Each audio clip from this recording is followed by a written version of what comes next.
For America, that's just Taco Bell. All right, we are live. It's not running on YouTube. Oh, that's fine. It takes a second for it to propagate. Nikki, if you can hear us. Hey, everybody. Welcome again to another Crowdsourced Politics News Roundup. I'm your host and moderator, Cypher. And today I am joined by Mateo DeGaulle. Yo. Art Black. How's it going? Joining us again after a hiatus is Afrodella Riviere. Hi, everyone. Universal Discourse. And Chase Mitchell. Hi, everybody. If this is your first time joining us, we are a podcast born out of a funky little debate community on a funky little Facebook debate community. And we've been podcasting now for about a year and a half or so. We do a weekly news roundup where we cover the week's events from Wednesday to the current Wednesday. On today's show, we'll be covering a variety of topics. GaetzGate, Amazon plant unionization. Hold on a second. The New York passing legal weed, and a news of the weird segment, among other topics. If this is not your first time joining us, go ahead and smash that like and follow button for the algorithms. It really does help us out for propagating our show to other people, and it shows how much you appreciate us and the content that we create. Also, please be sure to go ahead and join our Discord community, and if you do Facebook, join the Facebook community. Without further ado, let's go ahead and start the show. So, Afra, how have you been lately? We haven't been on a podcast together in some time. What's new with you? Nothing, besides the fact that I'm here. If you would like, I could talk about what's going on with New York. We can get into that if there is no objections from the other people on the cast. Want to get into New York legal weed? All right, so, let's do it. Today, as of earlier today, recreational marijuana is legal in New York, which is kind of a big deal, but maybe only for me because I live in New York. And so there are a couple of things, like people are already like flooding the message boards. They have all kinds of questions. What can I do? What's legal? What's not? And it's kind of really difficult to parse. But as of right now, you still can't really buy it or sell it because there's nowhere to buy it or sell it. So you have to wait till you can, there are the dispensaries and what sounds like it's going to be little coffee shops or like hangouts, coffee shops like in Amsterdam parlance. So it seems like it's going to be a long time before you could actually legally buy weed in New York, but it is legal to possess it and grow it and smoke it right now. So New York is getting high. Well, that sounds way less convoluted than the situation in DC where I live, where weed is mostly decriminalized, but it's not fully legal. And so there's like all of these weird things set up where if you want to have a marijuana transaction, you have to purchase, say, some stickers or some Skittles or some whatever, and then you get given a free gift of marijuana. Because gifting marijuana is totally legal, and but buying stickers, obviously isn't illegal. So you buy some stickers, and then you get a free gift of marijuana, completely unrelated to that. So it sounds like New York is just going like whole hog. Like, is there anything I'm missing? No, I think what's going to happen is that local authorities can set up ordinances about what you can do and what you can't. So this is kind of like I think it's a kind of weird middle period where it's legal. That's the law that's on the books, but the way that, they're going to enforce it and how much leeway they're going to give local governments to figure out their own, their own policies. And they do have that prerogative that's built into the law. So I don't know that it would necessarily be a great idea to go walking through the streets right now smoking it. You probably would be fine in the end, but you might catch some shit. But eventually there will be zoning ordinances, I would think, and there will be like places that there will be rules about who can buy it and how much or where you can smoke it. So I think a lot of this is going to be tempered by the local by the local governments, and everybody has to kind of recognize that. But it's still a pretty big deal because people have had their records expunged, so wow. that's important to a lot of people. And where the money is going to go once it starts coming. I mean, it's going to take a year or so before really any money comes in from this. I think where the money is going to go is important too, the way that they've earmarked the funds. And that was really the fight that's been going on for about 2 years. With how were they going to spend this money? But it became just really important to do so, so they did it. Yay.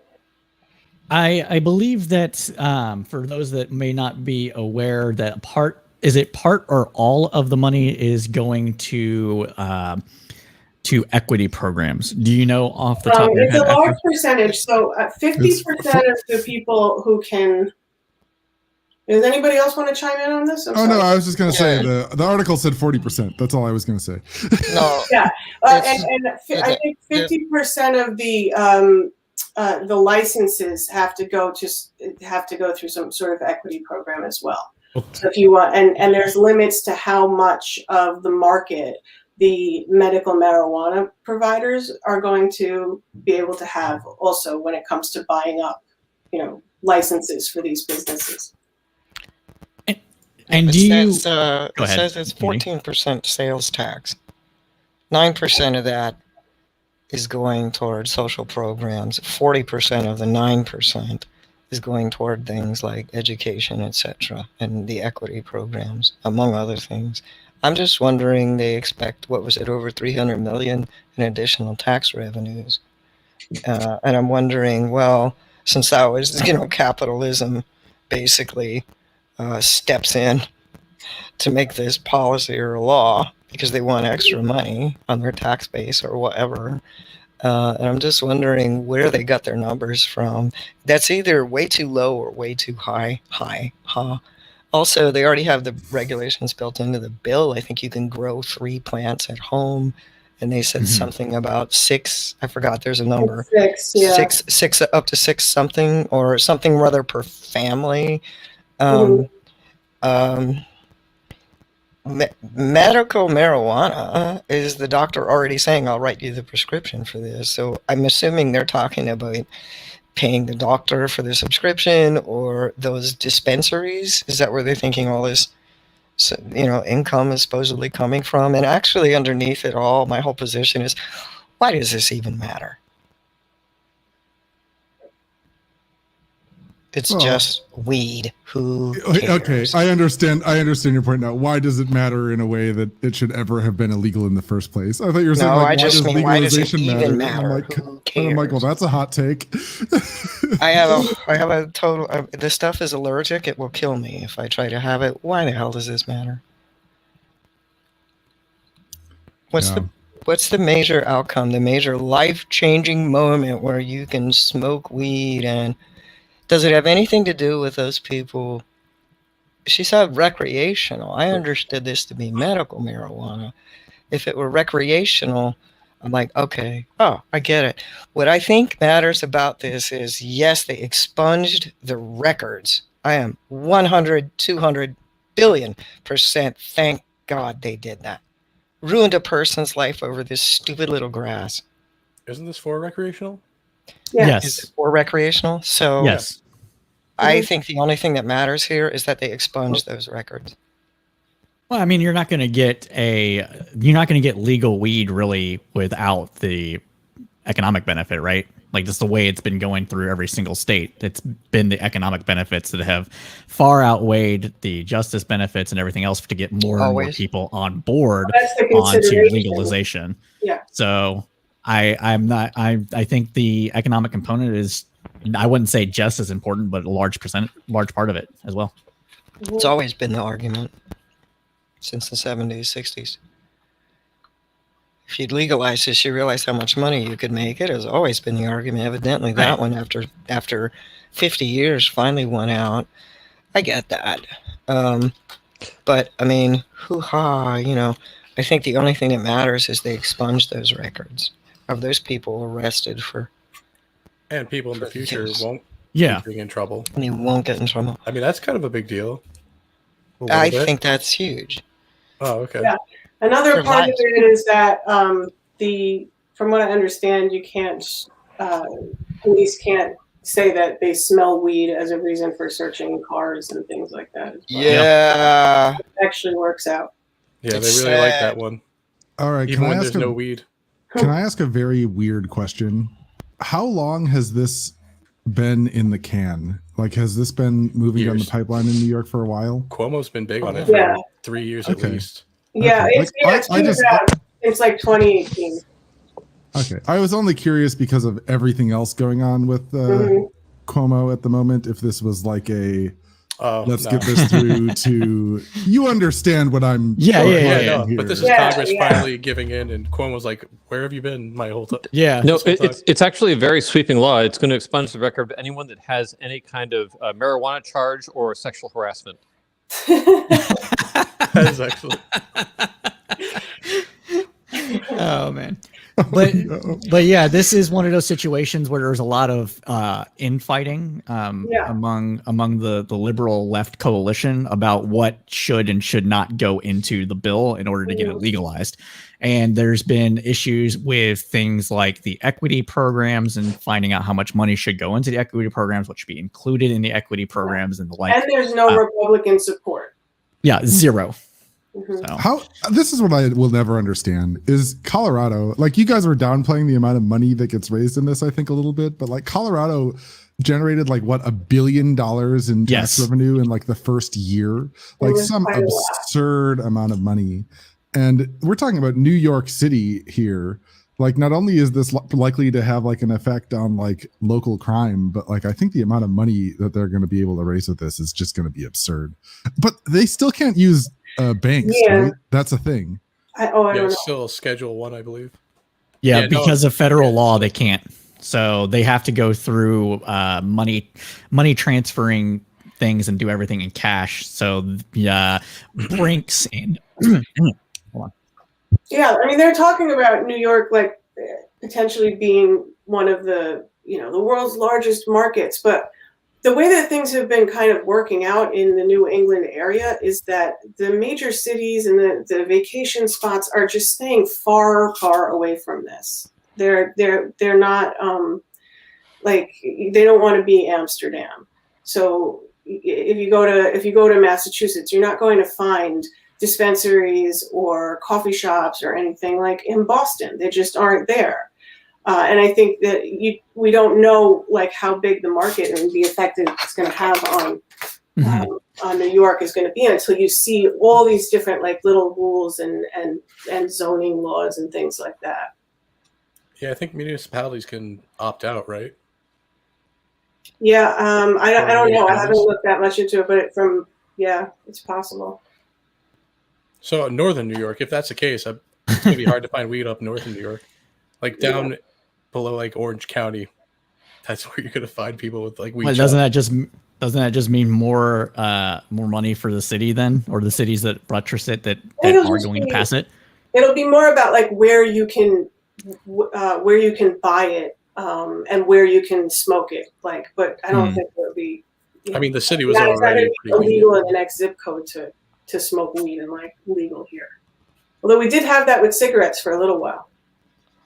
Interesting. Wait, cigarettes were legal in the city but illegal in other parts of the state? It was a different age requirement. If you crossed the street, you couldn't buy cigarettes at 18, and you'd have to go. I don't know if they changed it to 21 or something like that. Right, I For a remember while that since now. they smoked cigarettes. See, this is why federal legislation is so important in all of this kind of stuff, because if you don't just have a common standard, then you get people like me growing up in Wisconsin and just driving to Michigan and Minnesota to gamble when I'm 18 because I love gambling. It's the same thing. Yep. No, that's a great point, Chase, with the whole different laws for the different states and stuff. But that's part of federalism, I guess. I don't know. Is it anything that we're going to actually be able to get away from? I mean, you could tell the other states tough shit. Now we're gonna make all these rules and see how that goes. I don't think it'll play over for a while. For our audience out there, if you're tuning in, is anybody getting lag on their end? It's been lagging on my end a little bit for just everybody. Just let us know if you see any On lag or YouTube anything. Twitch. It's lagging on StreamYard for me right now, so I don't know if it's lagging elsewhere. If it's not lagging elsewhere, it's not fine. But I want to know if there's issues. If there are. I want to point out, since tomorrow is the International News Roundup, and I want to get in a plug for that. Yeah. There's a side effect of this marijuana legalization is that the Global South has been arguing for years and years and years and years that illicit demand for drugs in the global north and industrialized countries is what drives all of this production in the global south. And that if it were made legal and there was allowed to be legal production in the south, then instead of having transnational organized criminal organizations running all of these operations and shipping drugs all over the world, you can make it into actual industries. So this, and you look at Mexico. That's a pipe dream. What's that? You're gonna have international criminals that are brutal operating legally where you can't regulate them. Well, that may be true, but yeah, that's totally true. So knock yourselves out. Just killing my vibe here. I am right. I'm going to absolutely kill But- my vibe on that. You're gonna hear what it's like to actually deal with these cartels. So, or Chase, what could you finish? They'll be easier to deal with when they're not making money. Well, They when will you have always make money. when you have illicit flow, even if it's more expensive, people tend to prefer the licit or legal flow, right?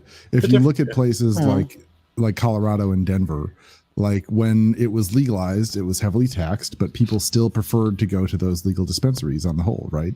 And that's because people don't want to take unnecessary risks in their consumption, or at least this kind of consumption. Is there always going to be transnational organized crime? Yeah, it's not going to go away as a result of drug legalization, even if it happens at the global level.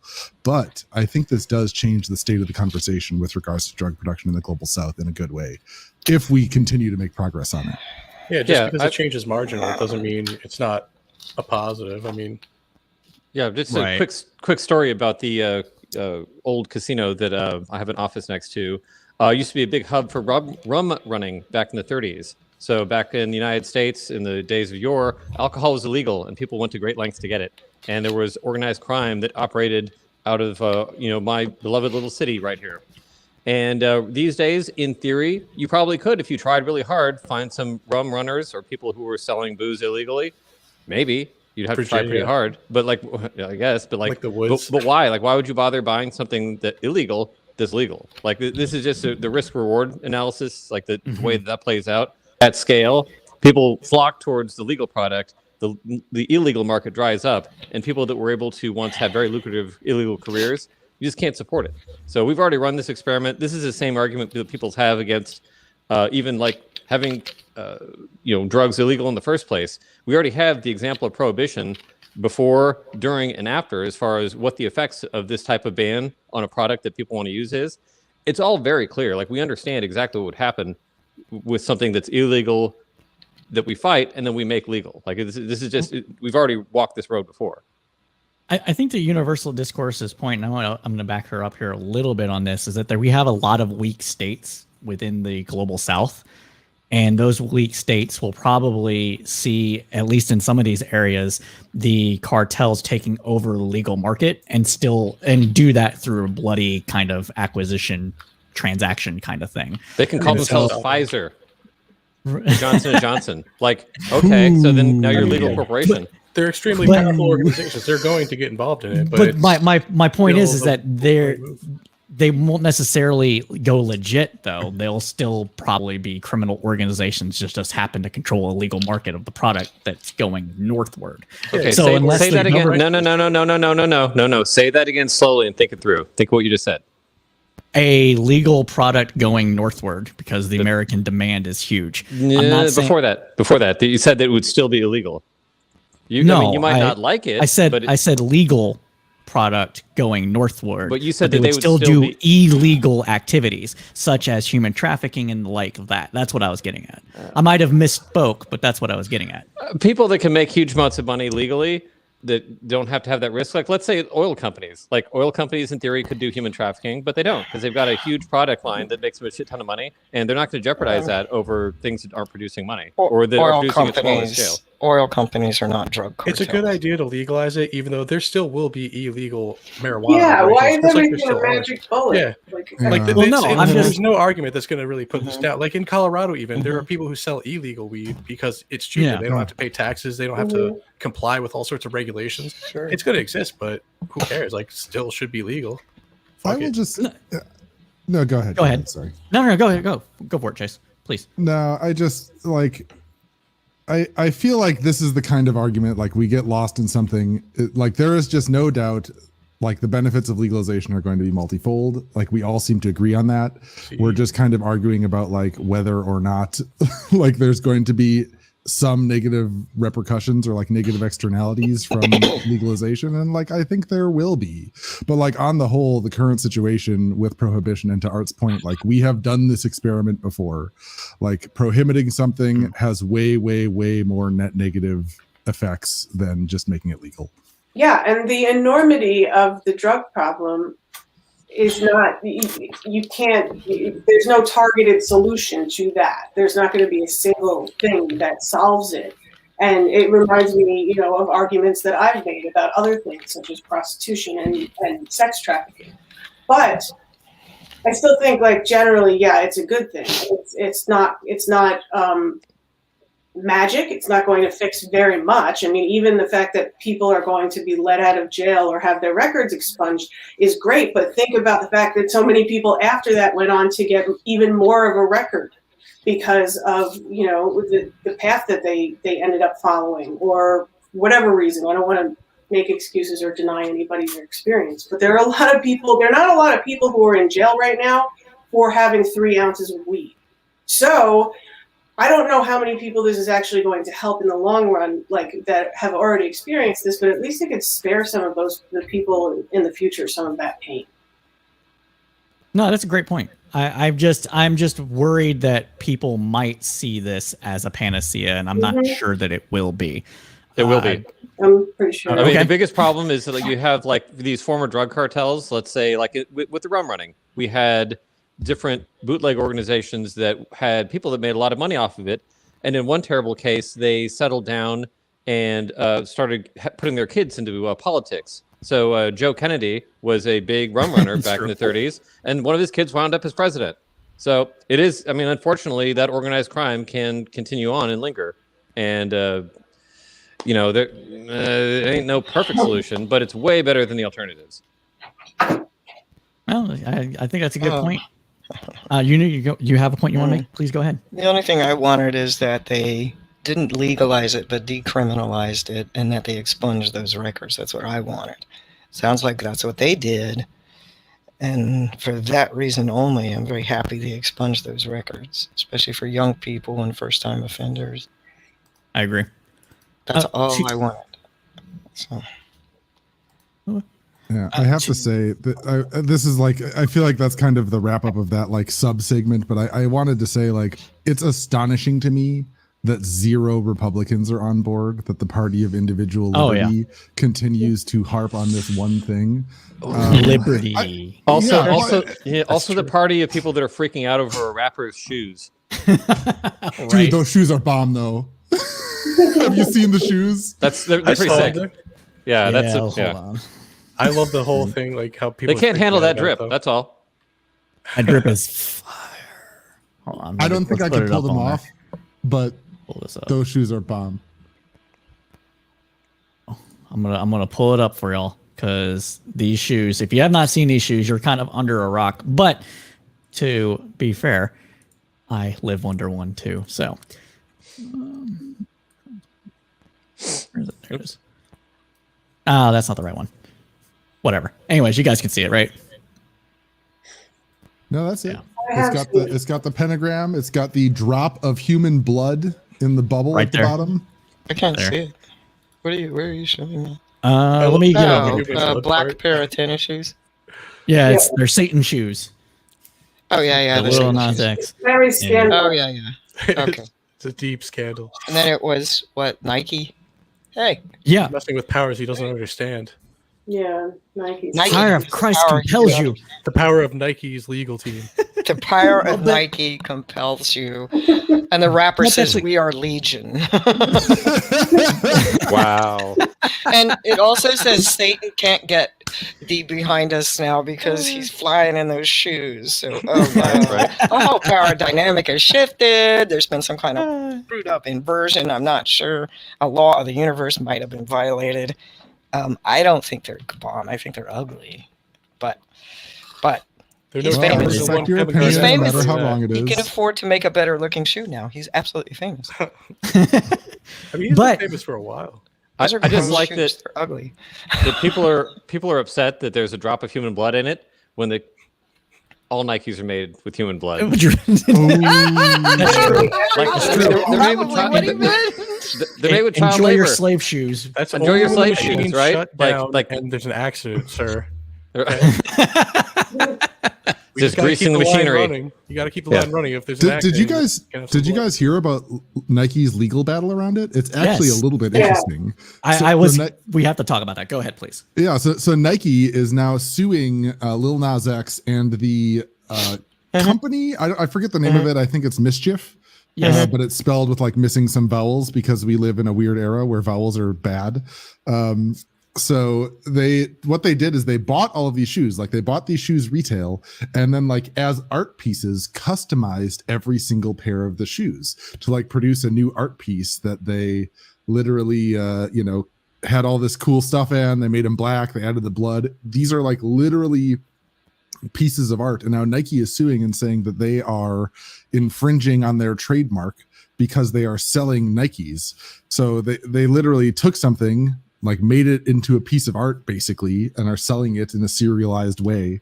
But Nike says that still infringes on their trademark, which is I hope is not successful, but I guess we'll find out. I mean, are they serialized or are they just random pieces of art? That's probably where the argument's going to lie. So, from my understanding with the lawsuit, is that basically what Nike is claiming is that a person, the way that the shoe was marketed and the way that it is being sold does not make it a clear distinction that it's not Nike themselves selling the shoe. It's a limited release run, and in the branding or in the marketing of it, it says these are custom Nike, whatever the shoe is. I don't remember what the name of the shoe because I'm not a sneakerhead. But they, so that's what Nike is claiming. It's claiming that the average person couldn't know for certain if the shoe was actually being produced by Nike rather than a third party. Now, what's interesting is that there are actually Christian shoes that the same group of people put out, Mischief, No way. that are all whites. And hold on, let me just try to Christian Mischief Nike. I should have had this pulled up earlier, but They float on water. well, they're all white. They look good. Here it is. Here we go. So yeah, they look really good. Let me go ahead and get it up on the screen for y'all. Sorry, I gotta get another monitor. That's what all this streaming is telling me I need to do to make this stuff easier. What is this? Wow, you only have one monitor. What's it like to Yeah. be in the proletariat, man? I mean, I fucked up and got a corner desk, man. So I'm working with what I got. But Suddenly this class is the means shirt. nothing. This is the shoe. So it's got Matthew 14:25 on it, and they look pretty good. Do they have holy So- water in the bubble instead of blood? I don't know. like I don't know anything. anything about the shoe rather than the fact that it is also The Nike Air baptismal Max water. 97's Jesus shoes, It's holy. released by Mischief as well. There are other shoes for this. I should have shared the other screen, but yeah, they actually look pretty good. So yeah, thought that was funny about that. And there's been obviously no complaints about that shoe because people didn't either know about it and it wasn't controversial because that's how Yeah, no Christians one are actually apparently. cares. This market If is it's Jesus, huge they're for happy to modifying see it. shoes aftermarket. So, like the idea Yes. that they're going after this is actually a weird threat against, like millions of Nikes that are sold throughout the U.S. like every year that go through a similar process where artists will take them and they'll modify them and they'll basically repack and resell them. And Nike's never had a problem with this up until right now, which kind of leads us to suspect that perhaps this is a little bit more performative and not necessarily a serious threat. I was literally Go ahead. making a joke, but they are literally called Jesus shoes and Yes. they contain holy water. That's fantastic. That's I so thought that good. they did, Beautiful. but I didn't want to talk out of my ass. So yeah, the to Art's point, I agree with that. That this seems to be kind of like, I don't know, trying to smack the market down. But I also know that the way that these shoes are typically sold is that people get them custom made for themselves rather than getting it custom made in batches. So I don't know if that plays into this or not as well. So it's a interesting case, and people in our community have said that Nike has a good case for this. So I think they have a decent enough case. At least they'll get a settlement out of it. This happened with somebody else, Warren Lotus. Like, he makes a lot of custom Nikes and everything, and he got sued for whatever. I'm not sure if he was altering. Actually, no, because he altered the swoosh in some of his sneakers. Yeah, I'm not sure what it is, but Nike They'll has get a like, settlement, or they'll fine-tuned sign him for a reasons. deal. Yeah, that's actually a Right? smarter idea. If they actually, I don't even know why they should make a big deal out of it. They should actually have tried to get him in the first place. probably It's branding because probably opportunities. Christians, and they were like, Yeah. "The Satan shoes." Like, I bet you they got Yep. a million phone calls from activist Christians being like, "How dare you sell these shoes?" Oh, Yep. and then Nike's like, now they got to sue him. I guess we got to go sue Nas X now. But Yep. yeah, 100. I don't know. I think it'll just be a settlement, and they'll Yeah, I get some don't of see that it. money No. just because the Nike swoosh is like so. It's like such a recognizable symbol. It's like second to like McDonald's, maybe General Electric True. back in the '90s. So he got Yeah. the permission to use the Nike symbol Did he? on No. his product. Oh, No, as far as I know, he did not. So he They're- put it on there anyway and thought nothing was No. gonna happen. So here's they bought 666 pairs of Nike shoes, and then had the art collective go through and modify them. So add the little drop of blood to the air bubble, paint them in the way they are, include the little the pentagram on the lip, and that sort of thing. So they went through and they modified 666 pairs of shoes that they actually bought, and then they also sold them for 1018 or something like that, and it's some Bible quote as well. So that's funny. I mean, there's probably certain Wow, little okay. like intricate like acts you have to do to actually break this, like to be in violation of this. Like, let's say the fact that they bought so many, and like I said earlier, like if they serialized them, like that doesn't seem like an artist recreation as much as it seems like you're selling Nikes brand new. But I don't know anything about this law to really say. It's mainly just me guessing. Well, it's interesting because if they had just bought those Nikes and resold them, there's absolutely no issue, right? Yeah, no. Even a lot of artists who do it, I think they just sell like a pair. Like, it's not like they're like putting them off the assembly line, and I think that might be a difference. But like I said, I'm guessing. I don't know shit about this law. If they bought Yeah. 666 pairs, they clearly meant it to be a promo gimmick to sell the shoe they really wanted to sell. Either way, it all comes down to the marketing. The patent violation occurs when one design is too similar to the other. Marketing it that way, now they're up for a patent dispute. yeah, that's exactly what they're doing. The Nike is essentially suing for trademark infringement due to people not knowing what they're talking about. That's pretty much definitively the entire purpose of having trademarks. So I guess they're in for a surprise. But by now they're so famous that they can just settle, walk away, whatever, cancel a line. But now they're going to be super cool. So they took a calculated risk, if you ask me. Yeah. And thought, we'll handle it in court. Just give them the shoes back. We'll do whatever we got to do. But now we're famous. We do have Mischief is the name, after all. Yeah. We do have a comment from Taryn Vincent, who says, "Oh, my evangelical friends are sure that this is the second coming, This is the because obviously All right, listen. anything that's satanic themed." I didn't hear anyone saying that when there was a fly on Mike Pence's head for like half an hour. Okay, if that wasn't a sign of the apocalypse, then I don't know what is. And also, Harriebert confirmed that there was holy water in the Jesus shoes and shared a link about those shoes and how Nike didn't do any sort of copyright infringement or trademark infringement on those shoes, which also had a limited run that was, I think, several hundred or so. Yeah. This does remind me of like our intellectual property law is getting very weird, and the concept of ownership is getting more and more complicated to the point where like what does it mean to buy music or buy software or buy any number of things? Like if you can't buy shoes and if you can't buy hundreds of shoes and customize them and resell them, like at what point do you actually own those shoes and the ability to do whatever you want with them? That's kind of why I hope that this lawsuit doesn't go anywhere and that it ends up being ineffective, because I'm worried about the state of property ownership in the US and abroad, to be fair.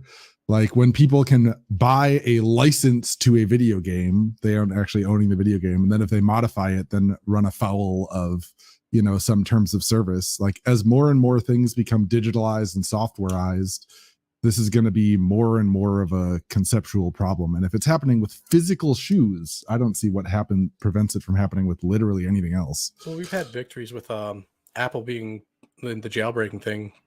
Didn't Apple used to penalize you if you jailbroke your phone, and a court told them they couldn't do that? That's true. Someone ended up taking them. So there's like, but this is also why video games went to digital, so that you couldn't resell them, and had added those multiplayer passes so you couldn't resell multiplayer games without them getting a cut. There's going to be ways that people find, especially in the digital market, around this until everything is an NFT and serialized that way, right? Oh, yeah. When you buy the shoes, you sign Nike's end user license agreement, and then the NFT sent to your NFT wallet, which shows that you own the shoes, and you can't transfer the shoes unless Nike signs off on the transfer of that NFT to somebody else and gets a cut, of course. I joke, but that could be our future. That could be it. That's a scary thought, man. We also have another comment coming in from Jason saying general property can be used to make other products, but a trademark product with the company's primary symbol on it is a different story. The shoe had the Nike symbol. Well, there's exceptions to copyright law that, because obviously we can sell our shoes at like anywhere else secondhand. That's not necessarily the problem. The problem is like how it was displayed. When it comes to tort law, a lot of these courts rely on like, would a reasonable person think it's this or that? And that's probably what they're going to do. They're just going to somehow conceptualize a reasonable person looking at Lil Nas X shoes and wondering if they're going to see those as Nikes or not. Right. I mean, if I didn't know the story, you could easily tell me they're Nikes, I guess. There's probably some intricate fine line that if you cross it, yes, it's violation of copyright laws. And if you don't, it's not. And it's probably some like small little nothing thing, but I bet you that's what this will fall on. Like a lot of legal cases always have like weird, surprising angles. And it's usually part of the law that you like would have agreed to until you found out, you know, the case didn't go your way. So I'm interested to see how this turns out, because it could be really interesting. I for one, will definitely be following this case. Art, you have a point you want to make. Please go ahead. Just on the reasonable person thing. The recent Sidney Powell Dominion voting systems lawsuit is a great example of this. Oh, God, yeah. Because she went in and is arguing in court that no reasonable person would actually believe what she was saying in terms of, her case involving like, the Hugo Chavez, a dead, Venezuelan dictator, or any number of, her Kraken-related, theories. But she's also arguing in the same court that, this wasn't malicious or there's a term, actual malice, because she actually believes what she's arguing. And that because this is her honest opinion, that, she can't be held as in terms of, like misrepresenting, beliefs. So she's literally arguing at the same time that no reasonable person would believe what she's saying, but that she does. Oh, God. Yeah. It's the Alex Jones defense. It should have it's glory. Yeah. It's Tucker Carlson has used a similar defense as well. So Fox News had to I argue mean, that. I believe you're referring to the artist Sidney Powell, who has developed a public persona and has been playing a character live action for the past several years. I believe that's who you're referring to, correct? True. Yeah. True. But that's so bizarre. Like how that there's no reason that this should actually stay as a legal defense. Like it should be thrown out on its merits, right?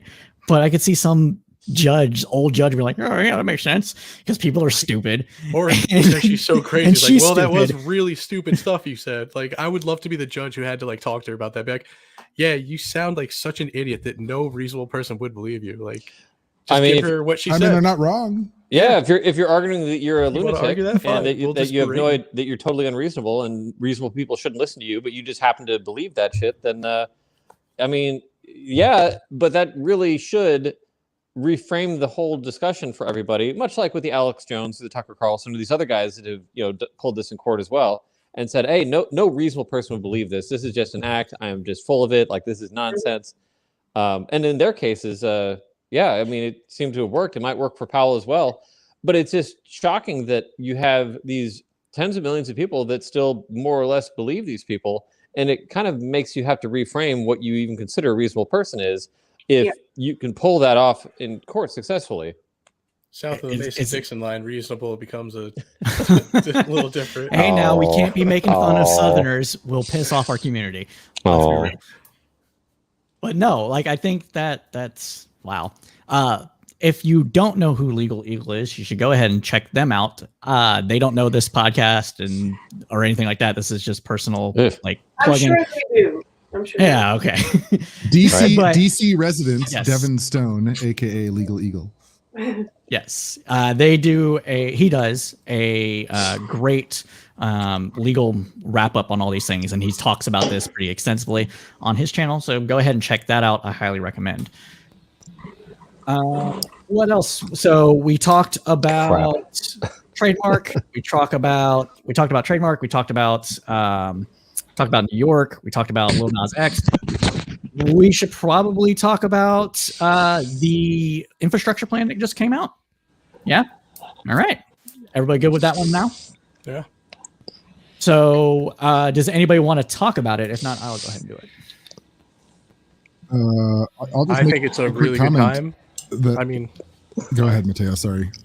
I think it's high time that we did something with infrastructure. It's probably nowhere near enough. We've had like zero interest rates for so long, and we could have just been building on that. Like roads and bridges, it just paid dividends. I forget where the map I saw was. If you look at like the county by county map of like the most distressed bridges, you could see like you can't really make out any states except New York. Like every county has so much bridge trouble that you could see the outline of New York with every county just lit up red. So there's a lot of work that needs to be done in just that state alone. I don't know. I'm just happy about it. This is an argument that has been around probably since longer than I can remember. But I remember. What was that? Art's blowing lines. This is like.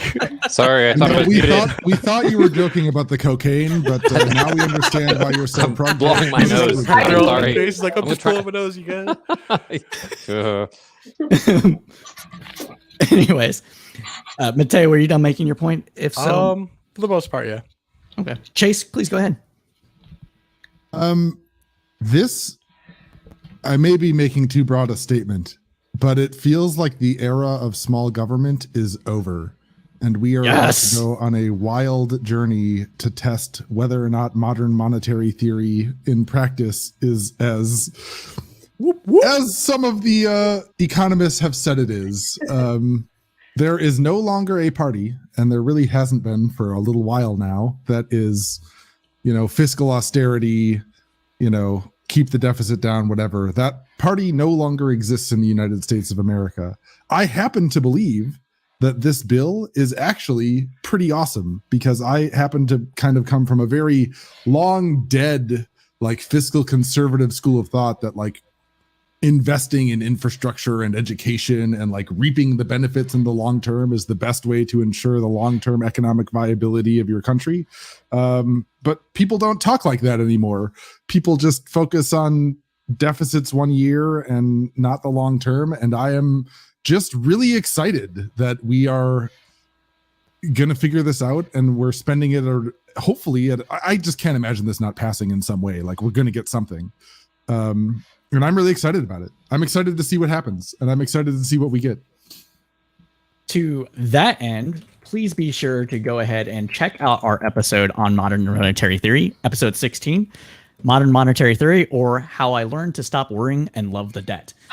You can get that on your favorite podcast streaming service. We did it sometime last year, and we cover it pretty extensively, and I think we did it justice. So please check it out if you have not already. As far as this, go ahead. I wouldn't call infrastructure spending MMT necessarily. It is if you're not funding it through taxes directly. So we've always been MMT. Yeah, kind of. That's kind of the point. Since I mean, like we talked about 1933 this. or 71, whatever you want to say it started. Just like a brief description and tell me if I'm wrong, literally anyone. But the whole idea of MMT is that traditional monetary theory says if you spend at a deficit, it's going to cause inflation. Modern monetary theory says not necessarily, because if you don't have full employment, spending more will actually result in further economic growth and not drive inflation. That's like a very tiny summary. Yeah, I mean, that just sounds like regular Hmm, economics. that's my Like, understanding. that just sounds like contemporary economics to me. I mean, that's kind of the point, though. But this is like, check out the episode, please. We did go over this quite a bit. We actually had some of these arguments on that episode, so yeah, please go ahead and check that out. As far as this infrastructure bill is concerned, we're looking at $2 trillion of infrastructure spending, with about is it a third or so? But like roughly 650 billion or so going directly to bridges and roads and that sort of thing, and another 650 billion or so going towards things like retrofitting houses, getting green energy up, vital, doing things like electrifying the yellow bus fleet, 20% of it through the federal government with grants and things like that to states in order to reduce carbon emissions from busing kids back and forth to school, using carbon capture to make carbon neutral roads and that sort of thing. So it's a very broadly based infrastructure bill, including something that we've needed in the country since at least 2000, broadband internet to rural communities. Yeah. Like the electrification of America back in also, I think, 33. It's just, Yes. Yeah. It's just, it's like a no-brainer. Like, it's how you make a modern society. Like these, I don't know. I could rant about like, the people who think we just need to let like any type of thing fall into place. South of the Mason-Dixon line, where you find all the, never mind. Hey, I just want to say, technically, I am south of the Mason-Dixon line, so. Oh, choose so your is words Anthony carefully. and a lot of people. I like to shit on the South and Jersey. Technically, I am too. Oh, yeah. Oof. But You all so gotta go, man. This is gonna be my show now. Oh, right. Can't have any of this. all right, bye. But as far as the plan, what are you guys' thoughts about the plan that you've read so far? Do you think it's going to pay massive dividends? Do you think this is the right time or not the right time to do this? What are your guys' thoughts? Well, I thought improving and expanding public transit is superbly important. Removing all these infrastructure restrictions that were dividing communities by race, by social status, it's about time. But then I wondered, with all of these other, solar, wind, electric cars, I was like, okay, this is great, but who in the hell could afford that? And second, broadband into these communities like where I live. I was like, you can keep your broadband because we have fiber optic. But if there were the broadband regulated, who could afford that either? I mean, I wonder if they put any real, it sounds great, like the Wizard of Oz, but I'm like, did anybody look into the reality of it? And I think that why can't they just make the free internet? I'm kind of wishing they would just establish the free internet. Okay. I think it's unaffordable in a lot of these areas because it's just a private company sees no use in putting poles and lines out that far. If a government steps in and actually does it, then that last mile is no longer a problem, and they will provide service, and people will buy it too. Yeah. I mean, it's not necessarily just any area that can get it, and they just don't have the money for it. Well, we should make it clear subsidize that fiber optic, because I would much rather fiber optic, but well, we have okay, to when they have say it. Just broad, like right now, any slightest little thing cuts all of our power, so we have to have an emergency system. fiber optic is ideal. But I think actually because it uses light, isn't it like you can't have too many curves and turns, otherwise it weakens the signal? Something like, Actually, never mind. They can probably overcome that. but they can overcome that. Hang on. No, I'm they sorry. lay it underground. So 1 second. I do want to get in a listener comment here. Guaranteed that Starlink beats the feds in providing high-speed internet to rural areas. To piggyback off of Universal Discord's point there from Jared Marshall. And we should also make note that not every single rural community is the same. Some rural communities have gotten broadband through various methods. You can put up a cell phone tower and provide broadband to people. It might not be the greatest, but it depends on how strong the signal is, and you can get it to more people that way.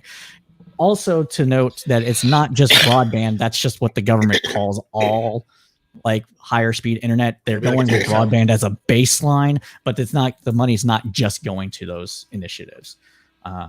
So I just wanted to point that out there. Universal Discord, public transit and some sort of subsidy, because what happens in these communities is cooperatives form that have to handle it themselves.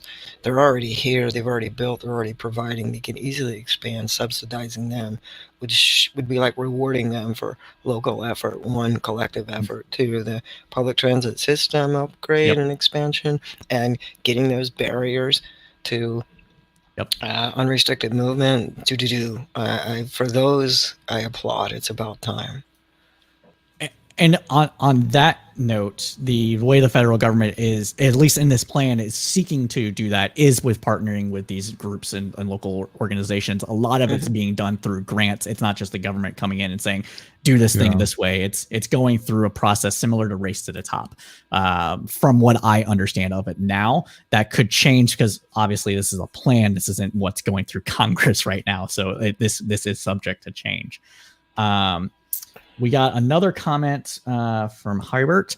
What about transferring hauling freight over rails instead of roads? Major savings in Europe being done that way. And I think that is part of the bill as well, is to transfer some of this stuff, as well as actually get cheap or free transportation that is car free to airports. So also reducing the amount of carbon dioxide or greenhouse gases put into the atmosphere by leveraging mass transit to more mass transit. I think Mayor Pete's pushing. Mayor Pete. I think Pete Buttigieg is pushing for trains and everything too. Like I think that's part of his. You have never had a more pro train two people than Biden and Buttigieg, and I listen. I love trains. I love trains. We gotta bring trains back to the United States of America. Joe Biden used to take trains to and from Delaware every day to go to work, and I'm just so happy that we're going to get trains again. Like if you go to like any place in Asia or Europe, the abundance of trains and their usefulness is astonishing, and we got to get there. I'm really excited about it. All this infrastructure stuff. I'm sorry. No, go ahead. All this infrastructure stuff has been like, I mean, I remember talking about this in like 2008. Yeah. It's like high time, man. I actually, whatever happened with the shovel-ready jobs, didn't that kind of like flub? What happened? What happened with the shovel-ready jobs is that states took the money and used it for whatever the hell they wanted. This is why I'm against no strings attached block grants, because states will use money the federal government gives to them to do whatever the fuck they want. Even vaccines, when they're getting the vaccine, they're giving it out in like political grounds almost. Yeah. This is a concern I have, like getting back to Universal Discourse's point. Like I see internet as a human right, and I think that everyone should have it, and the government should make sure that everyone has access to high-speed internet. But we have a long and storied tradition in the United States of giving companies money and then not reaping the benefits that we expect, either in terms of their implementation. Like we have given hundreds and hundreds of millions of dollars to telecom providers to get rural high-speed internet, and it just hasn't happened. And Starlink, to bring up that viewer's question, we gave them like almost $1 billion, and Starlink will inevitably like bring internet access to a lot of new people in a really good way, but I would really like to see more of an effort for the government to directly reap some of the benefits of what it's subsidizing, including in things like these COVID vaccines, by the way. Like we paid a bunch of money to these vaccine manufacturers to basically pay for the R&D publicly, but the profits are continuing to be fully privatized rather than the U.S. government also reaping part of that benefit. And I think this is going to be true with this infrastructure bill too.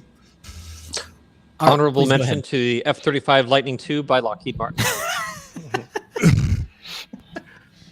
I think the positive externalities are kind of really the payoff that the government is interested in. Like, I mean, I wouldn't be opposed to them getting something monetary out of it too.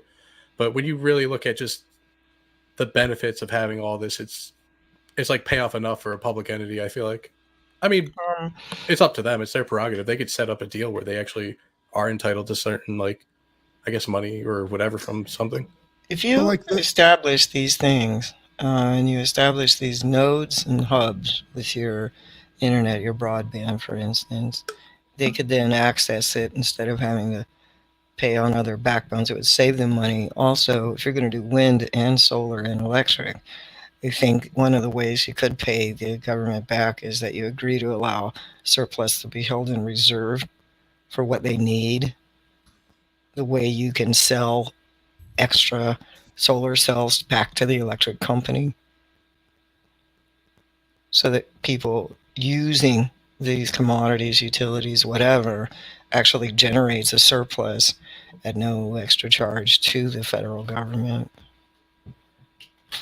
Yeah, I just think that there could be some like licensing, like when the government funds technologies and companies end up licensing out those technologies, and there are tons of historical examples of this. The internet's the biggest one, GPS, CD-ROM. Like, why shouldn't government-funded projects also yield some direct benefits to government? I don't see it. But getting back to this infrastructure bill, the level of, it's like almost audacious, the number of things that they've included in here. They're talking about trying to make right to work laws illegal at the federal level as part of this. They are talking about doing massive investment in green energy. They're talking about doing massive investment in schools, especially in marginalized communities. Like this is probably the single, like the last bill that just got passed, the COVID relief bill, was probably one of the most progressive pieces of legislation in my lifetime. And this easily tops it, in my opinion. A good point. If it gets passed, right. But then who was the critic who said, it's the Oprah Winfrey of infrastructure plans? Oh, you get a bridge, and then you get a bridge, and then you get a bridge, and now you get blah. No, that's a good thing. That's how you bridges are one thing. That's how you get less fast, though, yeah.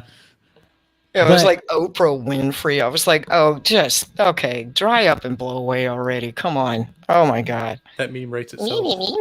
Very snarky. I was like, oh, please.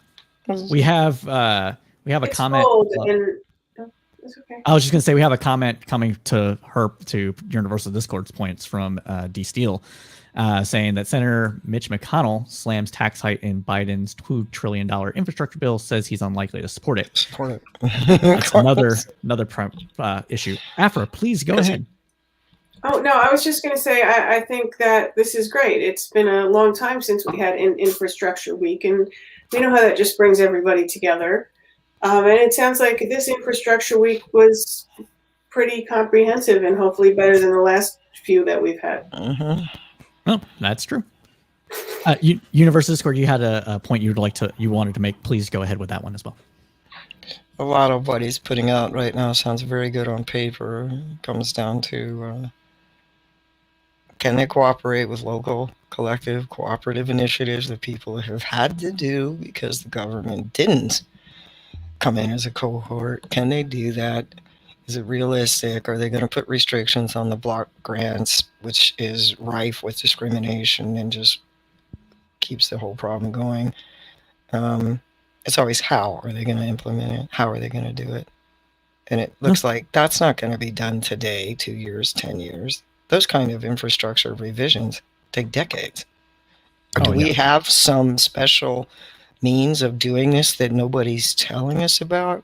Well, it's going to take decades. This isn't going to be like $2 trillion in 2021 and boom.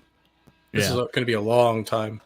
That's why it should be bigger. It's just people don't want to see these big numbers. I'm pretty sure Biden will try another one of these, and he should. If he breaks it up and it's easier to pass, huzzah.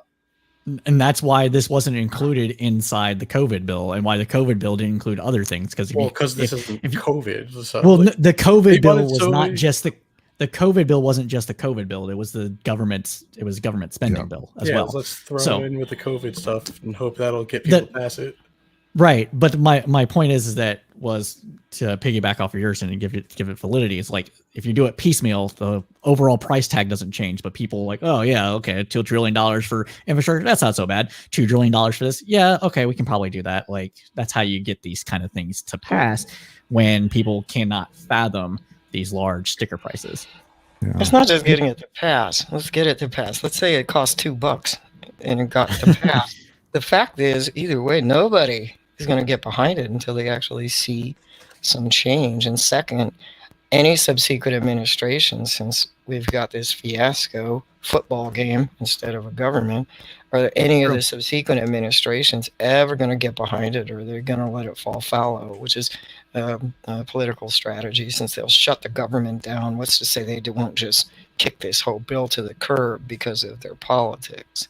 Well, So I here's don't the actually thing. see this as, oh, we got it to pass, it's all good. No. Well, I'll acknowledge to your point earlier, Universal Discourse, that implementation is really going to matter. Like the Paycheck Protection Yeah. Program under the original COVID relief package was like theoretically a good thing, but it was implemented all through private banks, which led to small businesses not being able to get access to a lot of them. So like the Right. hypothetical was qualified. good, but the implementation was bad, right? That's and- one of the and we- things, yes. Yeah, and it's more complicated, but you get my broader point. Yeah, Like we could experience the same thing here, but I'm really optimistic for a couple of reasons. Number one, infrastructure, hugely popular, right? It's just everybody like believes in the idea of investing in infrastructure. Even like the last COVID relief bill, Republicans universally didn't support it, but they're out there boasting about it and saying how it's objectively a good thing. And I think we'll see the same thing happen after this passes. Republicans will all vote against it and then take credit for it, and then they will do anything to undermine it because it will make them look bad. They've done that even since Reagan did that famously. Mhm. Famously. It seems to be that extremists do the same thing. In their propaganda, they'll go to a Yep. rally, 3 people show up, somebody threw eggs and tomatoes, and the leader will come back and say, it was fantastic, there were thousands of people, we really made headway, we never lose. It isn't lost on me that the rhetoric is identical. So That's, I never made that exact connection, but you're not wrong. To also kind of just to- creepy, actually. to pick up this thread a little bit though, Safer, to answer your timing question, the timing I think is like astonishing, because we are at the end of an economic dip. We just put a bunch of money in people's pockets, and now we're going to double down and spend on infrastructure. I have a feeling that we are going to experience an economic boom in the next year that people are not at all prepared for, because I agree. Government spending doesn't improve your economic output in the long term, but in the short term, it absolutely does. And if you look at like looking forward to 2022, the 2022 elections, I think that the economy is going to be roaring as a result of this. I 100% agree with that. I was concerned that we were going to see an economic recession coming up in the next 2 years. COVID might have pushed that back a bit, or might have actually triggered it sooner. But with the COVID bill, the stimulus, and then infrastructure, if all these things pass within this year or next, boom times, man. It's gonna be some boom times. There's gonna be a lot of money flowing out there and everything else. Go ahead, Art, please. So speaking of money flowing, just as kind of an example out here in California. So I'm in real estate. Generally speaking, like nationally over time, houses tend to appreciate, let's say 3.5% to 5.5% on any given year. That's just kind of like your baseline. The average in California over the last year, according to Zillow, based off of aggregate data, is 10.9%. That's the average for California. There's parts in Central California where it's hitting 25%. So the real estate, just in general across the country, is going extremely strong. Not at quite record-breaking levels, but in the very top percentile as far as performance. What and there's kind really of no real estate and what demographic is buying? This is just like absolute average as far as like for the state of California or for national. Now for national, I don't know about the increases, but as far as like the entire California market, it's at that level. And interior California, where it's at 25%, is going to be the poorer areas. So as far as who's buying, hard to say. But even out here where I'm at, I personally have tried to buy 3 condos in the last month. I've not even gotten a counter offer, and I'm coming in at full Get it, price. you're rich. Well, no, I'm just for an example. Well, but 'cause but also I for, understand that. but for our clients, we have people who are coming in. Stuff that's coming onto market is getting bid up. It's selling for easily 300,000 over what it's worth. This is at a higher market, but even in interior California, where I've talked to other people out there, stuff's getting just blown out as soon as it hits the market. We can't keep inventory in stock, and just days on the market's practically nothing. And really, the weird thing about it is nobody's seeing any end in sight. Like at this point, we're kind of looking at the fundamentals and saying there's really nothing. There's no breaks. I mean, people are naturally a little bit skittish when you say something this good, but weirdly, there's nothing else to spend money on at the moment. You had a lot of people that have been pent up over the last year, and that just in terms of the rest of the economy, I think that if you're looking forward towards the next 2 years, nobody sees any indication that anything's going to change, and you're going to be heading into the midterms where Biden's going to be rolling into a next election and election after that, where presumably for a lot of people the economy is going to be incredibly strong. So we seem to, I think that's kind of his push with as far as infrastructure or COVID, trying to knock that out as fast as possible, is that we're kind of sitting on an economy that's ready to launch and just completely take off. And I think that he sees that, which is why the push to get everyone vaccinated and kind of back open, they're kind of ignoring everything else to kind of focus on that. And I have to agree with the strategy is from his perspective. I think that they realize that they're sitting on something that is just primed to launch. And once they can get everything back open again, you're sitting on, basically investor class who's buying property that's just making a killing. And you're going to have everyone else that's ready to get back to work or go back to barbecue or whatever. And I really think that, and even if you look at Biden's policies right now, where he's just doing what's popular and he's staying around 60%, the guy's not really leaving his basement and he's killing it. So, you kind of have to, give him credit to just playing the long game and, just going slow and steady. So it's just interesting, just looking at the economy and a lot of other factors. We're so distracted by the effect COVID has on our lives that we kind of can lose sight, I think, sometimes as far as the broader fundamentals of what's going on around us. But I think that we're really, in a position where we might be changing some footing and looking at a much different era ahead of us. So we'll see. I think I'd like to say that sounds wonderful, and I don't disagree with you. My experience and what I'm witnessing says the exact opposite. So I think that might be skewed because it's coming from California. Oh, it's definitely skewed. But if you watch, I think news, that it's all over the real place. damage areas, like after a hurricane, are going to get swept under the rug. And there are 100 million people who are never going to be seen from again. I mean, because they were already on thin water and they've fallen through the cracks already. So I think something else is going to happen, basically. And then Biden may be knocking it out of the ballpark, but he can't seem to get his dog under control. Now, in Crete, they say, if you want to judge the character of a man, just watch how he handles his dog. So for Crete people, Biden's not doing so much. It's a topic we probably should cover. Before we get into that, though, I do want to shout out some comments. So to Art's point about the housing market, Logan Matashami, I think that's how you pronounce his last name. Matashami. Yeah, Matashami. He is a housing guru. He's been underwriting housing and going on all the Bloomberg and everything like that for like the last 10, 20 years or so. He owns his own, he retired. Now he's running his own podcast and things like that. But he understands housing. He's the guy I started following, one of the first big name people I've started following on Facebook when I got on Facebook. And he said that we are in a demographic bubble and that what we're seeing right now is millennials are actually that were stopped from buying housing due to the Great Recession and age, just in general, are now actually able to do it. And to Art's point, because of COVID and everybody staying indoors for the most part, people are sitting on a ton of cash and they want more space. So yeah, it's a K-shaped recovery though, so we should make that. very clear. 'Cause Well, Yeah, just to back up Universal Discourse's point. I mean, now what I'm talking about is drastically different than a large section, like 100 million people in the country. So, you do have a huge amount of people who, I mean, just our society in general is just kind of bifurcating to a kind of a have and have not situation.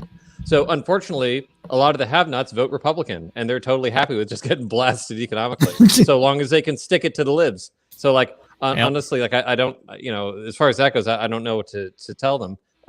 Support universal But what really healthcare. does that have to do with them ending up in the situations that they're in? Oh That yeah, implies that the entire Republican Party disenfranchised people to fourth world conditions. I mean, so Really, what does it have to do with helping everybody get back on their feet? I don't know where all this ton of money is coming from when they are inside because they lost their jobs.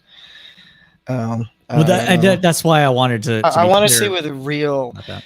change and growth is. I want to see that real. If it's a boom, I want to hear it. Well, Federal Reserve economists are forecasting like 10% growth, so we should see it by the end of Q1. Boom. Can I give a really weird anecdote? Well, for just GDP, not every single individual. Okay, thanks. I'm asking. I actually, yeah. Go ahead. So my dad was recently trying to buy a boat. Okay, this is a luxury good, not something that most people need. He has had to spend months and months and months trying to find a boat, and had to like expand his search such that he was willing to like drive halfway across the country to go find a boat that he wanted. Wow. Same thing with a hot tub. They were trying to buy a hot tub, and all of the hot tubs that he was trying to buy were like 3, 4, 5 months out for delivery.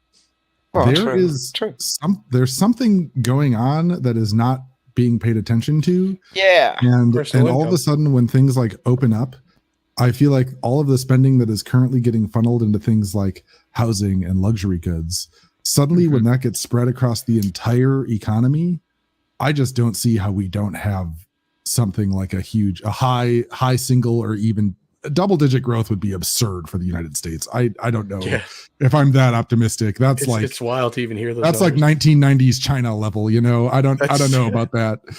But I don't see how we recover from COVID and open up and not have a huge economic boom, because everyone's going to want to travel all of a sudden. Everyone's going to want to go out to eat. Everyone's going to want to buy stuff. They're broke. Like people gained and lost weight. They've been devastated. They've been traumatized. They don't have all this money. They think they've been stockpiling because that's not going to. I believe that will not happen. I think there will be pockets and incentives to try to stimulate it. It is wise after a collapse of any type to get your people who have disposable income to go ahead and spend, buy things. It's always, but I just don't see it. I think this actually brings up a good point, and for our next topic that we should cover, which is the Amazon warehouse unionization efforts happening in Alabama. To Universal Discourse's point, I believe that what we're seeing, and what Art had said this previously, is that we're bifurcated. The bottom 50% of America is having a completely different reality than the top 50% of America. Correct. And so when someone like myself says boom time, it might not trickle down everywhere, but if we can get to think about all the businesses that were shut down, it was the lower income entry level stuff. That's what's going to be. But even so, these people aren't being paid that much money. So that's why there's things. That's what I'm saying. So these people aren't being paid that. So they'll experience an economic resurgence to a degree, but not nearly as much as, say, someone that makes as much money as I do. Yeah, which is why we should talk about Amazon unionization. It's not a resurgent when you go below baseline. You're not a resurgent. You're talking about a kind of a pseudo recoupment. But even PayPal sent its employees home and then fired 60. A lot of people cut. Go ahead, Art. Let me give you a quick example. Do you know what the PPP is? Yeah. Yes. Okay. Anybody? Like just quick. Okay, the payment protection program. Okay, I wanted to say payroll. But do you know what it does? It was set up to subsidize businesses so they didn't have to let employees go. You don't fire your people. Yeah. And you so get money basically, for it, you if you're like a business owner, for instance, there's a second draw right now. But for business owners, we were able to submit to the government and say, hey, like we need X in order to do Y. and just get massive checks from the government, which we're able to then put towards payroll to basically kind of keep That's hanging right. out. Now, in theory, that should have helped keep everyone employed, but it didn't. It did help the businesses, but didn't necessarily help all the people involved. It really didn't. In some cases, people could take the loans. If you followed certain guidelines, you don't have to pay the loans back. But long story short, like these $1,400 stimmy checks that everybody's like trying to get their hands on, if you owned a business, you got much larger checks very easily. Like it was a bit of like bureaucratic hassle to get it, but our entire way of life, our entire government, our economy is set up to benefit people that already have money. So like when we're talking about what kind of economy we have, like I'm speaking to the kind of like we were saying before, the bifurcated, we say the upper half, but it's not even close to 50%. But there's a segment of the population that does great because the system is designed to help you win. And everybody else underneath, like you're sitting around hoping that maybe you get your hands on $1,400. And like, it won't make a difference when you do. And it's such a ridiculously busted system that it's just so slanted and unfair that it's just it just defies any kind of rational, trying to wrap your arms around it. Even looking at like we're talking about like Amazon unionizing and all that, you've got this massive multinational corporation that is doing every dirty trick in the book, from like fake profiles on social media to influence to like changing like stoplight patterns to prevent people from being able to make it to meetings where they can unionize, like crazy next. Oh yeah. Like so. It's absurd. No, who did that? In the plant down there, they because Amazon has huge sway in the local towns, they would actually try to influence traffic patterns to block people from being able to make it to these meetings where they're trying to unionize. Like all like gloves off, just bare knuckle, like Jason. everything Is that verified? Because I know what it takes to change traffic patterns, and you got to Google go through it. Yeah, absolutely. Google is that's not big if that verifying happened. shit. Well, I want to see that crap in reality. And also their rhetoric is absolute denial of any of this. And I'm like, oh, here we go. It's possible. I mean, that's big news if that's happening. Yeah. That is. That's. I'll link that for you later. But the point being is that you have basically everything short of the Pinkertons going in and busting kneecaps, and that's just kind of this reality we live in, where the system is just geared to let that happen. And the guy who's pulling it off also owns the Washington Post. So it's just such a ridiculous, broken system. It's rigged against the worker, and unfortunately, the party of the working guy is right now currently the Republicans, and you have a workers' party that hates the poor. So even your vehicle to get out of it, and unfortunately, the Democrats are kind of beholden to big money and special interests right now. So even the party that nominally would care about the poor doesn't, because they're catering to big business. It's just the whole situation's just fucked. Except unless you have money, unless you're doing okay, and then it's happy days are here again. What about the mouthpieces? Amazon is $15 an hour, which is recommended minimum wage. They get benefits from day one. They get et cetera, and that they've been encouraged to vote. And if they're already at those standards, which is higher than almost every other industry, and they want to form a union, does anybody have the union's grievance? There's a petition they have to file, and does anybody know what that union's grievances actually are? Well, pissing in bottles, I'm sure, is one of them. It is. I don't know what that means. So apparently every Amazon employee pisses in bottles, or maybe one. We don't know. There No one has cares to been. know. There's one communal bottle. That's way worse. No, God. You mean they have to That go is to the luxurious. bathroom Okay, on they the don't floor? even get that. Well, okay, so to goodness. go over some of the complaints that have come from the unionization pushes, there's been complaints about not being given adequate bathroom breaks. There have been complaints about not being of being monitored too much, and that doesn't sound like a big deal. I know what that. Oh yeah, Yeah, it I'm is. saying for our listeners, that might not sound like a big deal, but we're talking about having to meet quotas, and if you're off by like 10 seconds 4 times, you're getting fired. And those quotas are being used, and these things are being used to train robots in order to replace the workers and all these other things. Plus, they're mandated to work very long shifts. We're talking 12 hours plus. on shifts at sometimes, especially during peak, and not being able to decline those shifts and being able to keep their jobs. So there's a lot of things factory that's Yes. that's turn of the 20th It century is. factory conditions. Okay, so there we go. Now I understand. So where it is. But they're treated so well. They're $15 an hour, and we'll upgrade them to robot technicians once we replace all of them. right. So, and this is Bezos stepping down from CEO into chair. And Bezos runs Twitch even. Okay. All right. Yeah. Yes. Okay. So there's been a ton of different things, reasons that unionization probably is going to be a good idea beyond the typical leftist bent of unions are always good. So yeah, I hope that answered some questions about that. The retail wholesale department store union. Okay. Yeah. I mean, this is the fundamental problem, is that even though due to external pressure, Amazon started paying all of their employees $15 an hour at a minimum. Yeah. The amount of value they're generating is way higher than that. Amazon is still paying $0 in taxes, and they're spending all of their money gobbling up other companies, and they're already like a pseudo monopoly in terms of certain industries, and nothing is being done to stop them. The employees have a very, very, very little power to affect change. Like if you look at like the battle between capital and labor as a spectrum, it is just all the way towards capital right now.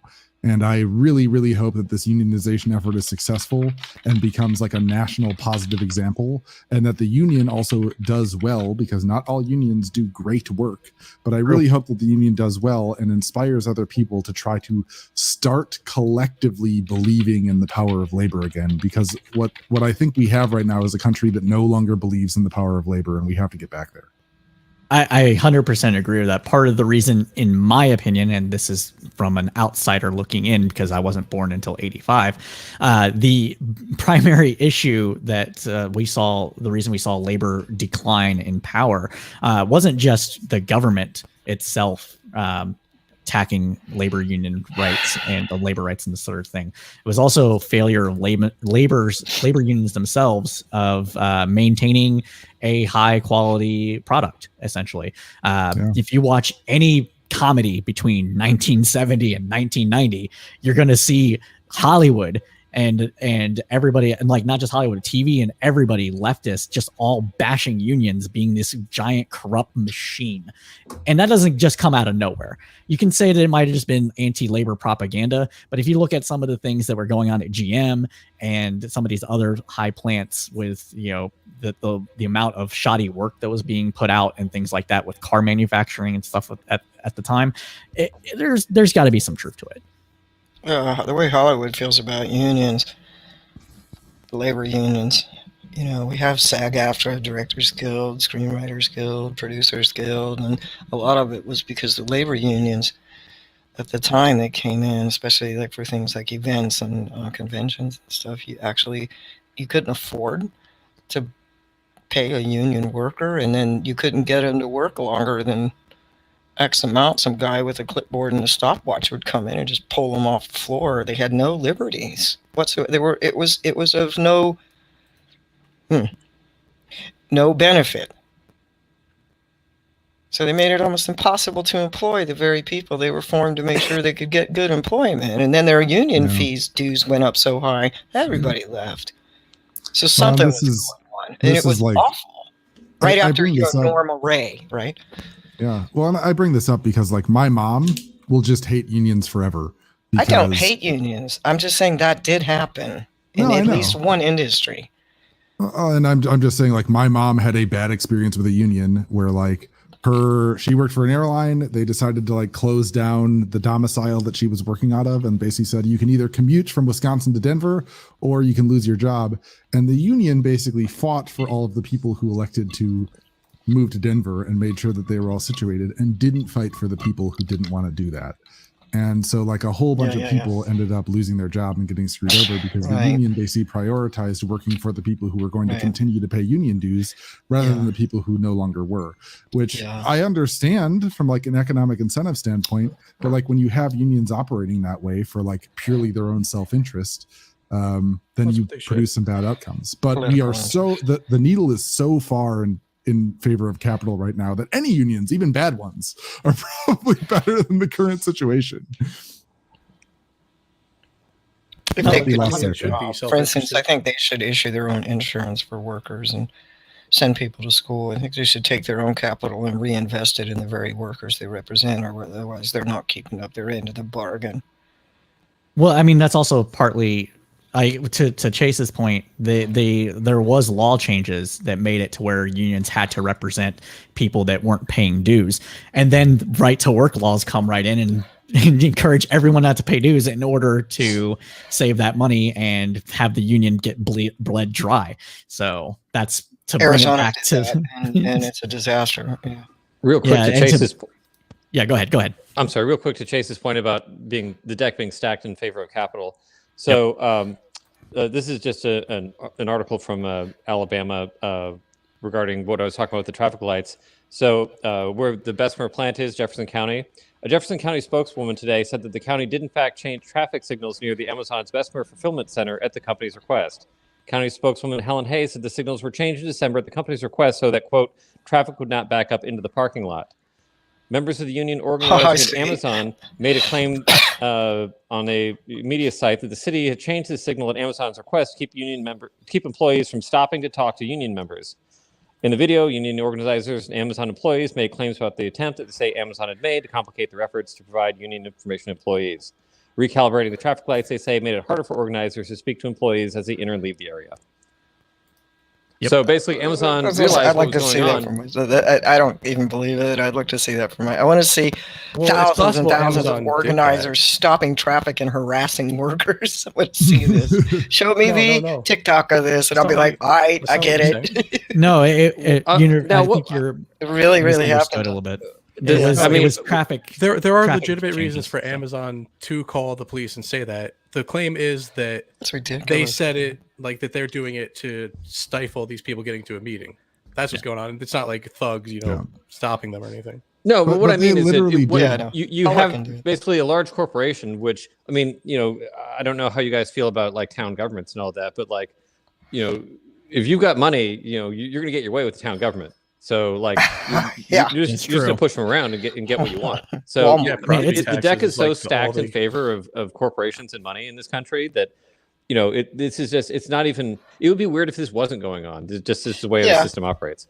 Yeah. So that's the problem with it. It would be weird if it weren't going on. Is sort of outrageous as it sounds. Yet, and you remember Walmart. Think about the Amazon employee who actually called the police, though. Like I guess if they owned the town or whatever, then it wouldn't work. But that's like real fraud shit. You fuck with outside. That's like almost. It's not Chris Christie levels, but it's like. Bridgegate. Do that. They're just servicing the public. I mean, they're just trying to provide good government. And I have a big industrial area near me, and when they get all let out of work, it's forever. So I could see there being a legitimate use for it. But if Amazon actually did that, like that's fucking like that's crazy. And like, because like think about it too, they're not like, what are they really gonna stop? Like that's so petty. Like. And I don't doubt it because I mean, like, aren't they putting out like fake Twitters too now? Like, they're doing a lot of weird shit. So I mean, I'm not saying it's not true. I'm just like, that's what I'm trying to say. I don't even think that we in this conversation have actually even scratched the surface of some of the allegations against Amazon. True. Exactly. That's how I feel. Like they literally hired Pinkertons to surveil employees who were trying to engage in pro-union activity. They like required people to attend anti-union meetings. They did dozens and dozens and dozens of things to systematically undermine this effort, including literally hiring apparently troll farms to do fake Twitter accounts. Twitter has now said that they've banned I don't know how many. I'll just make up a number. Thousands. That's beautiful. That's definitely the real true number, is that Twitter has already said that they've banned literally thousands of troll farm Amazon accounts, most most like you. And what's funny is they aren't even like good. Like it literally says like created March obvious. 2021, and it's like, hey, you know what I like? Amazon I account. really like unions. You know what I don't like? Getting together and talking about wages. That's boring. Spelled out and you fiend, do- like, I'll sell you some bathwater if you don't vote for Amazon's unionization. Like, just ridiculous. Like such obvious. Like it's almost like trolling at that point. At I least mean, at and one then point on in their- time, everything they did was an absolute violation of federal law. So, Yep. and yet, no checks and balances. Yeah. Oh, so Well, that's at where one Twitch time. got all its trolls from. The poor things were lonely. Oh, oh, oh. That's Mask the off. thing is federal law that protects unionization has been consistently undermined for like the past 20 years. So like a lot of these 20. things that would have been, you're right, it's probably longer. You know, whatever. I'm just making up numbers. We've established that I just make up numbers. Okay, this is what I know. But like it's been happening, and there needs to be something that goes back in the other direction. And if it comes as part of this infrastructure plan, great. If it comes some other way, great. I don't really care, but something's got to give. No, true. Okay, And- my and we father. didn't even- They get their power from their numbers. I think that's what I would Yeah. like to see what laws we're talking about, because I'm sure there's a lot of laws that just kind of favors a union or favors a corporation too much that I'd be willing to look at. Like I don't know like what exactly you're talking about has been eroded. I'm sure there have been. Obviously, it's been like since like Reagan era. But Pretty much the National Labor Relations Board has been directed to not require people to pay dues, basically. And then the right to work laws came into effect, and this was back during the Bush administration. This was after Reagan. This is Bush 2000s we're talking about. well, who would be forcing them? I mean, if it's a business owner, he could force you. He should be able to force you to pay dues. If he wants to be a union shop, it's his prerogative. I feel like. Well, what they're doing is they're saying that if a person, the way the right to work laws work is that it makes it basically illegal to have a closed shop. So they give the people the ability. That's not very free market. Yeah, exactly. I mean, if he wants to, the dude who Milton owns the Friedman's- place That would be Milton wants Friedman's to. point. And that's he was his actually against these laws when they were being talked about in the 80s. And you see him on Free to Choose and other programs where he was actually talking to people about it. He's like, no, if somebody wants to make a closed shop, they should be allowed to. I think it's stupid, but more power to him, right? And that's essentially how these laws operate. So basically what it boils down to is that you go to a person and you're like, hey, do you want to pay union dues or you want to keep that $30 a month in your pocket? And people are like, I want to keep the $30 a month in my pocket. All right, cool. And then you lost your job because under right to work, they also can fire you for no reason whatsoever. They can fire you for no reason, but it also bleeds the coffers of the union dry because then nobody's paying dues, and while at the same time the union has to represent everybody in that shop if it was Well, a closed shop. Legitimate. If So- people don't want to pay dues and the shop isn't like saying we're a union shop, don't pay dues. No, so it's a union. So it's a union shop. The union still has to represent every single worker. The workers don't have to pay dues if they don't want to. Ergo, Yeah, that's people dumb. stop paying dues, and Yeah. the shop ends up becoming an open shop because there's not enough people to maintain the union. That And sounds like some stuff I that had probably, this happen South, though. directly to me. So one of my first jobs was working at a dry cleaner, and the dry cleaner was actually represented by I don't remember. I think it's SEI, the SECI. I don't remember the exact thing, but it's Servers Workers United or something like that. And Indiana passed a right to work law. And then as soon as that happened, the company was sold. And during the selling process, anytime a company changes hands, the members get to vote whether or not they want to be in a union anymore. A lot of the people didn't realize what the union benefits were. And so they're like, no, I just want to keep my money. The union doesn't do anything for me. And so nobody voted to stay in the union. Comes around with the new company. Everybody's losing their vacation days. Everybody's losing their health care benefits and everything else that they had won previously because of these kind of actions. So it was because bananas. the union couldn't afford them anymore. Right. All The right. union no longer has the power and ability to negotiate on behalf of the folks that they're representing because they can't hire the lawyers. They can't hire all the folks that you need to be able to effectively. I remember when that against a happened. large corporation. I also remember there was a time. Let's see if I got this right. Let's see. You had your union, especially for like steel workers. You know, you had that. You paid your dues. The dues kept going up, and then they made a restriction on you couldn't moonlight. You couldn't get another job to put money in your pocket so you could pay your union dues. And they went after a lot of people who did that. And there was a tremendous growing decade of resentment where people just kind of said, "Oh, screw this," and just sort of walked away. So they were sort of draconian about things. They turned into Amazon, and then they were more or less abandoned, disenfranchised as well. It was part of union busting, I think. Certain people were put into top positions that were making these decisions. So everybody said, it's Kool-Aid, it's a conspiracy. You know, I remember my father was a union table man. So I can remember that. I can remember that happening. What is a table man? He's the one that sat through the negotiations. Oh. And in his That's case, a good- because he was in construction, he had to do it with a pistol in his lap because it would get that violent and heated. Jesus. Yeah. Wow. Yeah. I think we have talked sufficiently about this topic. I want to get into our segment News of the Weird today. So for our news segment of the Weird today, we are going to be covering a interesting story that I found on Huffington Post About Matt Gaetz. where no, we'll cover that next. That's not a weird story. That's Gates being Gates. Oh, it's a weird story. I mean, it's a weird story. Weird guy. But ravens accused of stealing groceries from Alaska Costco customers. And essentially what has been happening with this is that these ravens have been getting fat and stealing food directly out of people's hands, giant pieces of meat, and flying away and devouring them, getting to be fatty little birds that know exactly what they're doing and that sort of thing. The reason I wanted to cover this is that it's a strange story. It's in Alaska, which you don't hear much about. And it talks about the intelligence of animals, which I know that some people like to hear about and discuss. So I want to know what your guys' thoughts about birds stealing food from humans and what we should do about it, if anything. Think about if like a 7-year-old boy could fly.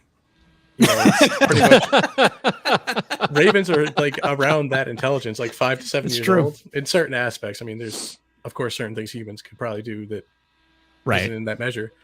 But yeah, they're super smart, and I don't know why I haven't heard about this sooner. Just makes sense. I've seen like videos of them using like store doors, like convenience stores, or like waiting for some. I don't even know how, but it opens up and they hop in. They'll take like a bag of chips. Yep. Like it probably takes them forever to get into that bag of chips, but it's probably like just so amazing for them. So Yeah, we're and talking about corvids, right? Not just ravens. So corvids is like the bigger thing that includes ravens and crows and Oh god, all of these imagine that things. coming And at people in the parking lot. they are smart. They are smart as hell. I have a friend who's training corvids out on her balcony in Silver Spring, and yeah, once they figure out a pattern, they will execute on and manipulate that pattern to their benefit ad infinitum. As far as I'm aware, It was like, oh, shit. like they'll figure it out. I don't know, how do you stop it? You train them by giving them something else so that they don't steal your food. I mean, they're probably just gonna kill them. To be honest, Yeah. Oh, that's sad. they'll just end up killing them. I'm not even kidding. To quote this article, my parents were minding their business after a shop and Put made the it home raven, with one really? less. Damn it!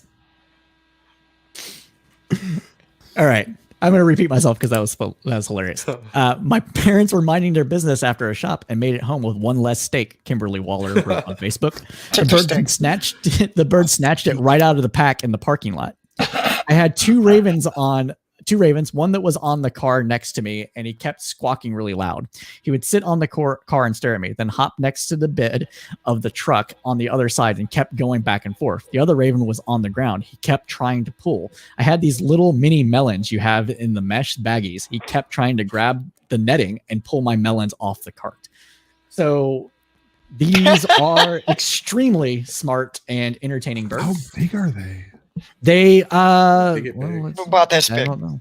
Remember just wingspan? a steak, have it. Quite like a large. steak. That's hefty. Yeah. They're carrion They, birds. Their beaks are like horn, and once they can get it, they'll drag it tirelessly, and their buddies will come in. But look at the guy trying to create the distraction. Right? Taking the distraction. Get the mangoes. Get the mangoes. Rah, rah, get the mangoes. You know, and I'm like, they had it all worked out. You know, To them, They're it's just like the the morning. mules It's going of to birds. work. Yeah, Yep. yeah. And Tracks one is other fake. One other person said, for years, decades, they've watched people in parking lots or grocery stores with all the food. They know what a piece of fruit looks like in a grocery cart because they've seen it on the ground or seen it in a garbage can. You can smell it. So these birds have, I wouldn't say evolved, but learned at least exactly what kind of fruit looks like what based on packaging and that sort of thing. Another interesting fact about crows, ravens, and the like is that they've actually been studied and found to actually be able to hold grudges They against do. people and other birds. So if you ever piss off a crow, watch out, it's coming for you. They do. Another thing they can do, they can hang glide a bit, right? And if they don't like you, they'll sit there all innocuous with their shoddy feathers and just peck and preen, and they'll look at you and they'll pretend they're not looking, and then you turn your back, and the next thing you know, you got this big old black bird swooping next to you. Rah! And he buzzes by and he just stares at you the whole time and caws at the top of his lungs. It makes you jump. He actually harasses you. They will harass you. So They actually will. Yeah. And they do this thing. They're very intimidating and threatening birds. So you just reminded me, Universal Discourse, of this story that I read on what I like to call Garbage Reddit, which is a series of subreddits that have like a bunch of really garbage text posts for me to read. My favorite of which is the legal advice subreddit. Now, this particular legal advice post was, let me just read the title. Oregon. I accidentally created an army of crow bodyguards. Am I liable if my murder attempts murder? Because this guy had befriended a whole bunch of crows. And then when he talked to his neighbors, the crows would attack his neighbors. And he was worried about legal liability. No, this Correct. story actually had a very nice ending, though. It did. Okay. It did have a very nice ending. Well, they call it a murder of crows. So, I mean, it's- Right. That's What did you expect? A brigade? He got a bunch of he basically got a bunch of advice about getting the neighbors to also befriend the crows, which I think is what he executed on. nice. So, But- Wholesome. That's the kind of content I want to hear more of. it has a Nobody's happy. safe in that cul-de-sac. So they're Mailman rolls in, extorting it's just you. over. Right, John feeds us. Oh my god! What this are is you gonna oh my do god, for guys! I just discovered the solution to gentrification. If you just train all of the crows in the neighborhood God. to only like the people who already live there, boom, nobody's moving in. I like what you're thinking. I'm tracking what you're putting down. Well, Keep those when properties. Hitchcock How many did more the of these can- birds, I mean, they do that. They actually do that. And crows and ravens with their beaks, they go for your eyes. Yep. They can swarm. They beat their wings fast enough to where you can't breathe. They're like velociraptors. I mean, I guess dinosaurs did evolve into birds, and they have that incredible. They terrorize you if they decide to. I wonder what made them suddenly go after the groceries, though. Smarts. They ran out of food. I would guess that in Alaska, corvids probably don't have like a huge number of food sources. So having a Costco-esque food source is probably infinitely That's just- better than any other food source they could possibly find. For a bird to be able to get fat, that is just living Y- by its the- standards. Oh, wait. They That's saw on the top of the pigeons world. do it for years, and now it's their turn, right? Yeah. The article, which I'm dropping for everybody to read themselves, basically stated that the COVIDs go up north during the springtime for food. I think it said springtime, so that's what they migrate that way. But My go ahead. mom in my chat brought up a very important point that if we do engage in the anti-gentrification crow plan, then you're going to have a real problem with UPS and Amazon deliveries. Ooh, that's true.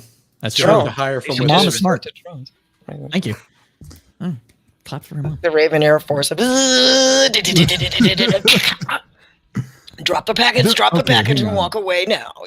The U.S. military has to have tried to do something with this at least once, right? Crows? The U.S. military has tried to do everything with at every point. So yes, I definitely. know they're they did real the thing guys. I know that they had a plan to use bats as bombs in Japan once upon a time, right? Like that was a thing. There has to have been something with Yo, crows. birds I'm just- themselves aren't Dolphins. real. That's all just government robots. Oh, right. That's true. I've I heard that forgot. one I'm too. sorry. Yeah, I'm where so does sorry. that come from? Is that like a real conspiracy theory? Is that just Oh, like an internet Well, thing? I can explain it to you. So the CIA engaged in a bird genocide, killing about 13 billion birds in the 1990s, and they replaced all of those birds with drones. So the vast majority of birds that you see out and about right now are actually government drones that are spying on you, collecting samples, yada yada yada. That's just it. Mao That's how actually it planned on this, but he got overrun with like with all sorts of pests. We just finished it. We made the great leap forward and replaced all the birds with robots.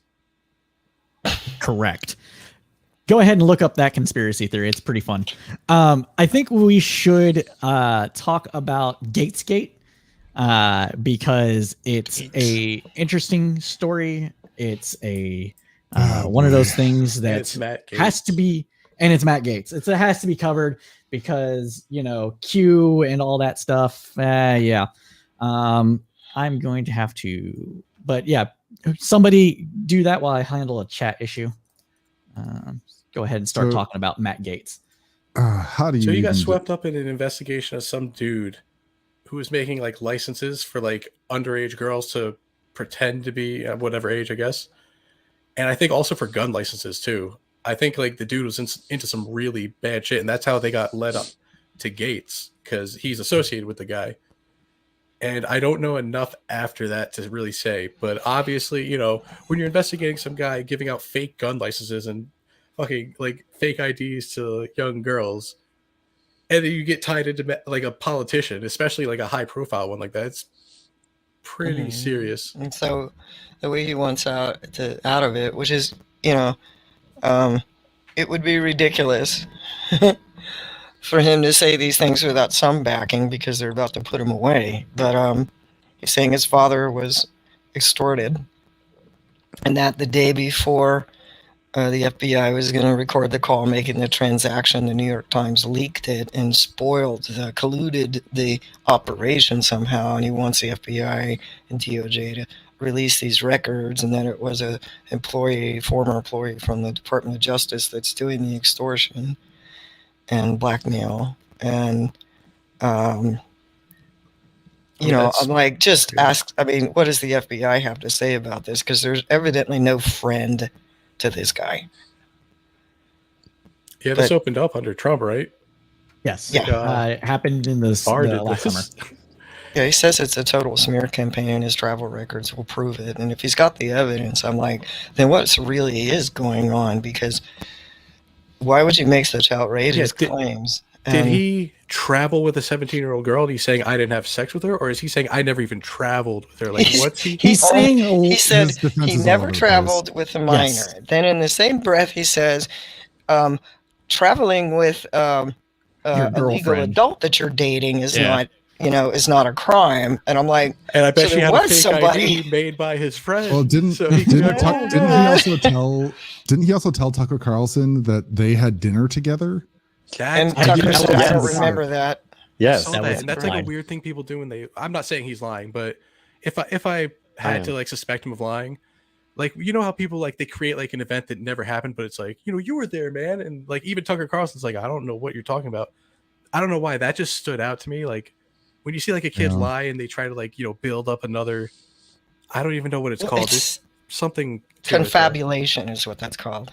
Yeah, it's like there was no dinner and there's nothing to do with it, but for some reason it's like just gives them some sort of credibility. Like, oh, even Tucker Carlson remembers, and I think Tucker Carlson even kind of caught on. He's like, I don't remember that or the context you're even talking about. at all. He's like, yeah. So like even I don't know. I feel like Tucker Carlson smelled what I smelled or something. I don't know. Well, the that look was a on weird his thing for him face to was. Well, his Well, face is so Tucker weird. always has that look, though. Let's be real. Yeah. Not that Yeah, look. he- no, Seriously. no, he doesn't Okay, have that okay. look. Okay. That was so special. That was let's, special.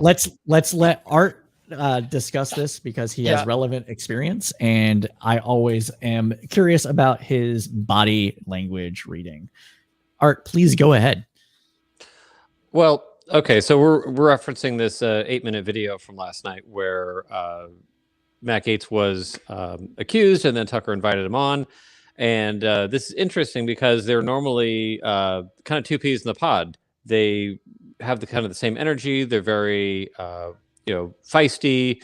They're kind of conservative firebrands, and they really operate in the same groove where people have this kind of pattern when you're in this kind of conservosphere of punditry, where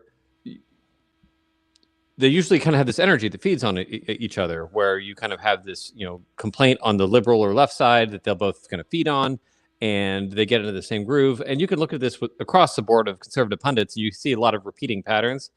So last night was interesting because it was very tense, and they didn't have that same energy. And a number of times, at least 3 times, Gaetz reached out to Carlson and tried to get him to kind of engage and almost like lead him into a, hey, let's get fired up about this. Let's complain about, people who are wrongfully accused. And Carlson's like, oh yeah, that sucks, man. Yeah, and that's flat. Exactly. There's a couple of times where that happened, and Carlson just completely shut him down. Yeah. And, Gaetz on his side, he said things that were contradictory. He brought up information that nobody had brought up. For instance, he's like, like all this talk about me with like photos of like underage, like teen prostitutes, whatever, like that never happened. And like, I just sat back and be like, who said anything about that? Like, ain't nobody talking about that. Why would you bring that up? That's oddly specific for you to just bring up out of nowhere. So there's just a number of cases like that where just really, really like red flags in terms of like body language or interrogation would come up where he would divulge things on his own, or he would try to lure Tucker into certain, concessions that Tucker was not willing to make, even down to denying that such a person, he had a relationship, but also we went to dinner. Remember that? And Carlson's like, no, I don't remember that, man. I don't know what you're talking about. But even Tucker seemed very standoffish. Like, if this was just a normal interview where you were going in, you just ask somebody questions. But Carlson himself seemed also very on edge. So there definitely seemed to be some kind of dynamic going on that we don't understand. Hard to say what that is, but it certainly looks suspicious. So you had, that instance of him trying to lure Carlson in with this dinner that apparently he doesn't remember. He talked about the teen prostitution photos, which nobody had brought up, and he denied something that no one was accusing him of, which is always a red flag. Oh gosh, what else? I wish I had taken some more notes for this because the whole video is gold. Just all of their interactions were just fantastic. I have it, and then looking at the end when Tucker body Carlson- language as well. I'm sorry. And looking at Yeah. paralinguistic features, body language as well, which we have to do as well. But what I first thought was incredibly surprising was that how quickly he accepted the invitation to talk. That was that was the first, like, really? And then I will tell you, when he came on, what he was saying, he read from the script, and second, he obviously thought that everybody already knew about all these things he was being accused of. It came across to me that he was paranoid, that by concocting this relationship with the FBI, that had better be the case. The FBI certainly would have said something. Yeah, he's going to dig I'm himself like, into a huge hole if he's just fucking up. You are shitting your pants right now, and you think that Tucker Carlson's invitation could let you signal to these people who are coming after you, okay, I've got the FBI backing me now. I think he desperately needed to come on and say these things. He's clearly not focused on the here and now. I think he's paranoid, which means he has good reason to feel that whatever he did, he's busted. He's busted.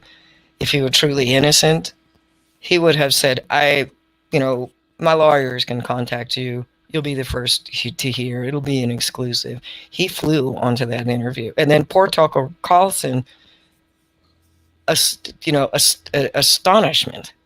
And he didn't know what to say. And he kept saying, I still don't understand what's actually going on. I still don't have clarity. I have no idea, but thank you for your time. Okay. I'm like, the guy, whatever he's guilty of, in reality, he's going down, and he knows it. That's what my exact impression. All right, so I have Art, 2 please points go real ahead. quick. All right, Anthony, real quick, ask me if I robbed that bank on Friday. Art, did you rob that bank on Friday? I did not rob that bank on Friday. I've never robbed any banks. You have the wrong guy. Well, very People well. who are then. innocent, that's how they talk. They're just like, nope, that wasn't me. I've never done that. Ain't nothing. That's a 10-second interview. That's you just flat denial. There's not even anywhere to get a grasp in there. Just nothing. What Gaetz did was somebody who's caught, like a wolf caught in a trap, and he's trying to like rest free, and he's trying to any angle he can work to kind of anything short of chewing his foot off, which will be next. But He just did, I think. yeah. No, I agree. I kind think of. that kind of was, he is at that point already, but he's had longer to process this because he's known this is going on. So on that point, you can't blackmail someone who's innocent. So like if someone's trying to accuse you of something and you didn't do it and there's really no proof and they can't really get you on anything, then you're like, Good luck. Okay, go ahead. Like, oh, we're going to tell people that you were cheating on your wife. Okay, go ahead. I wasn't. You ain't got no proof because it didn't happen. So you know what? You want to blackmail me? Go for it. People who are totally innocent, you can't blackmail them. It's not a thing. So he can say, hey, I'm being extorted, but you can't extort someone unless you've got the goods on them. So Gaetz, just by this admission, is saying that somebody actually has me in a way that I don't want to be had. That's bad, just right off the bat. Mm-hmm. What he seems to be doing is not even a legal strategy. This is a political Trumpian strategy of kind of creating this straw man defense and making the enemy, like you notice how he ended the interview? And he goes, the real problem here is that I'm a conservative in a country where people just don't like that. So, I've got powerful forces out here to get me. Like the way he ends that interview is like, okay, got it. Like you're trying to frame this in terms of, trying to taint any jury pool that eventually comes against you. And all you need is just that one guy in the jury who's just like, oh, this is a witch hunt out to get my boy. That's the dinner he mentioned in the interview. I heard that. That's got to be the truth now. Right. Even like if you go to the FBI, if you're under investigation for high level crimes and you say, hey, like, I think that somebody's trying to set me up, they'll be like, oh, why don't you come in? We'll get your dad to wear a wire. Absolutely. Oh, yeah, the FBI will absolutely do that. They will. Yes, they will totally bring you in and they'll work with you to clear your name. But you'd have to be at that point. Gaetz must have just been very cynically trying to create this counter narrative. But that's just idiotic. Like his whole I'm being extorted thing from some guy who retired 20 years ago. Come on, that's just nonsense. So, but it's the kind of thing you do when you're not trying to have a legal defense. You're trying to mount a political defense and taint any jury pool. Yep, that's exactly what was going on. He's making some crazy allegations too. He's gonna have to like back them up. If he's under oath making these, this is. Well, I don't think he's been under oath yet, but like I think he will be. This sounds like some big shit, right? Oh yeah, he was being investigated for months. Yeah, it's like child trafficking. Yeah, I know it was the investigation. Like, the investigation was started under the Barr Justice Department. Yes. But I'm totally convinced that there is definitely something to this, because what I keep seeing on Twitter is people saying defending like dating 17-year-olds is not that bad. Which means that it absolutely has to have happened if that's like what people are actually saying. But I am shocked that he found like a third way to try to like. He's attempting a third way to like subvert being canceled. Like A is like apologize and contrition and try to move on, and B is just outright denial. And he's found like this C, which is a complex FBI like pseudo story. It's Trumpian. So it's pure Trump magic. Oh, it's better. Exactly. It's so much smarter than anything Trump could have done. If he was like, "Oh, FBI, hey, get a wire on my dad," just so he can be in court, like, "Hey, they wired up my dad," and like they'll be like looking at the facts and be like, "Yeah, it checks out." Like that's the level of intelligence Trump could never. Why would I make up? Gaetz isn't bright either. Like I'm not trying to like compliment. Why would I make up a blackmailing thing? Like that's stupid. Obviously, they were trying to cancel. Well, what he's trying to say is that this got busted before my dad could prove the case, and like they want to release these tapes, but like that's such a dumb thing to come out and say. Like I don't know. Like what he's going to say now? Oh, the I FBI do- is covering it up. Like we did these ops, Yeah. and now the FBI is going to deny they did these ops because they're the deep state out to get me. Like that's all that we're looking at here. But It's just Gates by is just making saying the story up. By saying that, didn't he then himself foil that if that were true? And no, Pretty he much. clearly was caught off guard by the New York Times doing what they fucking do best. Facts. Clearly caught off guard, scrambled, had a script written out. He's obviously paranoid. He's terrified. He's shitting himself. He's irrational on camera in public. He probably took sweat suppressors. He kept staring into the camera as if he was speaking to that person like Johnny Depp in Edward Scissorhands on the other side, and Winona Ryder is sitting there. And Tucker was mortified that he was caught on camera having to deal with this. And he said that we've had some hard interviews, but nothing like this. Yeah. And he has no idea what's going on. And Honestly, that's the interesting part. Like the Gates stuff, like that's already a wrap. That guy's he's toast. But like now I'm curious what Tucker's been up to, because there was some weird static going on between them that I don't know. Like there was something under the water there that we can't see yet. Yeah, There was he a said lot that one of weird friction. quote, like I'm not the only one who's been accused on the screen right now. Did you see Yeah. him freeze in Oh place? yeah. That was a Tucker's good like, one. well, for whatever, starters. FYI, she was mentally ill. He's like just quickly trying to be like, listen, that's different. Yeah. Like, I'm not like yeah, you. he was I'm not like you. Yeah, exactly. not like you, dude. At One the of end the things. interview, sorry. Go ahead. Finish your point. I'm sorry. Finish your point. and then Tucker go at on. the end of the interview said, he's like, that's the weirdest interview I've ever had. Like some Right. shit like that. I forget Yep. what he exactly said, but it's like, Most it's strangers. funny. Like I know Tucker Carlson likes to play the middle sometimes, but I feel like he was actually like totally honest. He's like, I don't know what that was, guys. What the fuck was Yep. that? He was And he was absolutely trying not paralyzed. to bust out laughing the entire time. Well, then Yeah. he got incredibly suspicious, and then he looked Probably he because that looked dinner shit. mortified That's that weird. of what this man was saying, and he was horrified. He was like, I know he was thinking, I'm on camera, I'm going to freeze. I do not know what to say, therefore I will say nothing. Good, that's working for me. I'm just gonna Joe let Rogan him hang style. himself. He didn't even look at the camera like Jesus Christ. He just kept staring at him. Holy shit! Can I just say I wish it had been Oprah. I mean, it couldn't be Oprah though. Like, Well, 'cause- you know, that's yeah. But, Yeah, but no, I then got you. we would have gotten a bridge at the end. I do want to bring up 2 points that I think need to be brought up for this to not cap it off, but to shine a specific light on it. And one of those is and this Nicoletta actually said this, is that teens can't be prostitutes. And the reason that she is saying this, in my opinion, is the fact that that a person that is underage cannot consent, and therefore they are a victim of trafficking rather than being a willing participant in prostitution. Another thing that should be brought up with this case is that he insisted on calling the 17-year-old girl a 17-year-old woman, whereas Tucker he says that Carlson, too? yes, he said that Oh. he said They called her a young woman. No, that Tucker Carlson called her a young woman. No, he said a girl. Tucker Carlson, girl. Okay. So Tucker Carlson said girl, and then he called the 17-year-old a young woman. And also during the interview, he, like, I think we brought this up, but I want to bring it up again, is that he said that it's not illegal to pay for your girlfriend's travel. They're trying to paint this as something as it wasn't. I only date basically saying I only date adults, and all my relationships were consensual, and I was a loving and giving boyfriend. It sounds like he's not disputing the fact that he paid for some woman, some Exactly. female to travel. He's just like, yeah, that all happened, but I swear she was 18. And I thought Yeah. she was What he 18. actually I thought she That's- was 18. That's what's Yeah. He next. actually I thought she said was 18. is and paying his for friend- travel and dinner Wait, hold on. with someone you're dating Yeah. is not a crime. And I went, Yep. oh, is that a Freudian slip? Yep.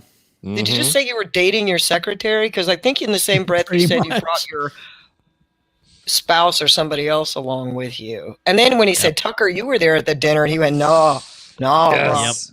I don't remember that Frustrated girl. part. I don't remember no bullshit. You trying to incriminate me? I sat at the table. The bitch was like, and I went, Yeah. Yeah, she totally. Crows, get the crows. Get the crows in now, pluck their eyes out. It'll all be over shortly. Just a little bit of pain and then a Oh my bridge. God. Come on, Tucker. She looked 18 to you too, right? Yeah, that's exactly what he was getting. She looked That's 18 what to I think she was everybody. getting at. Yep. The optics That's are what also it was. so bad after the sun phenomenon that was a couple months ago, right? Nestor. What's What? that? Nestor. Nestor was his name. Yeah.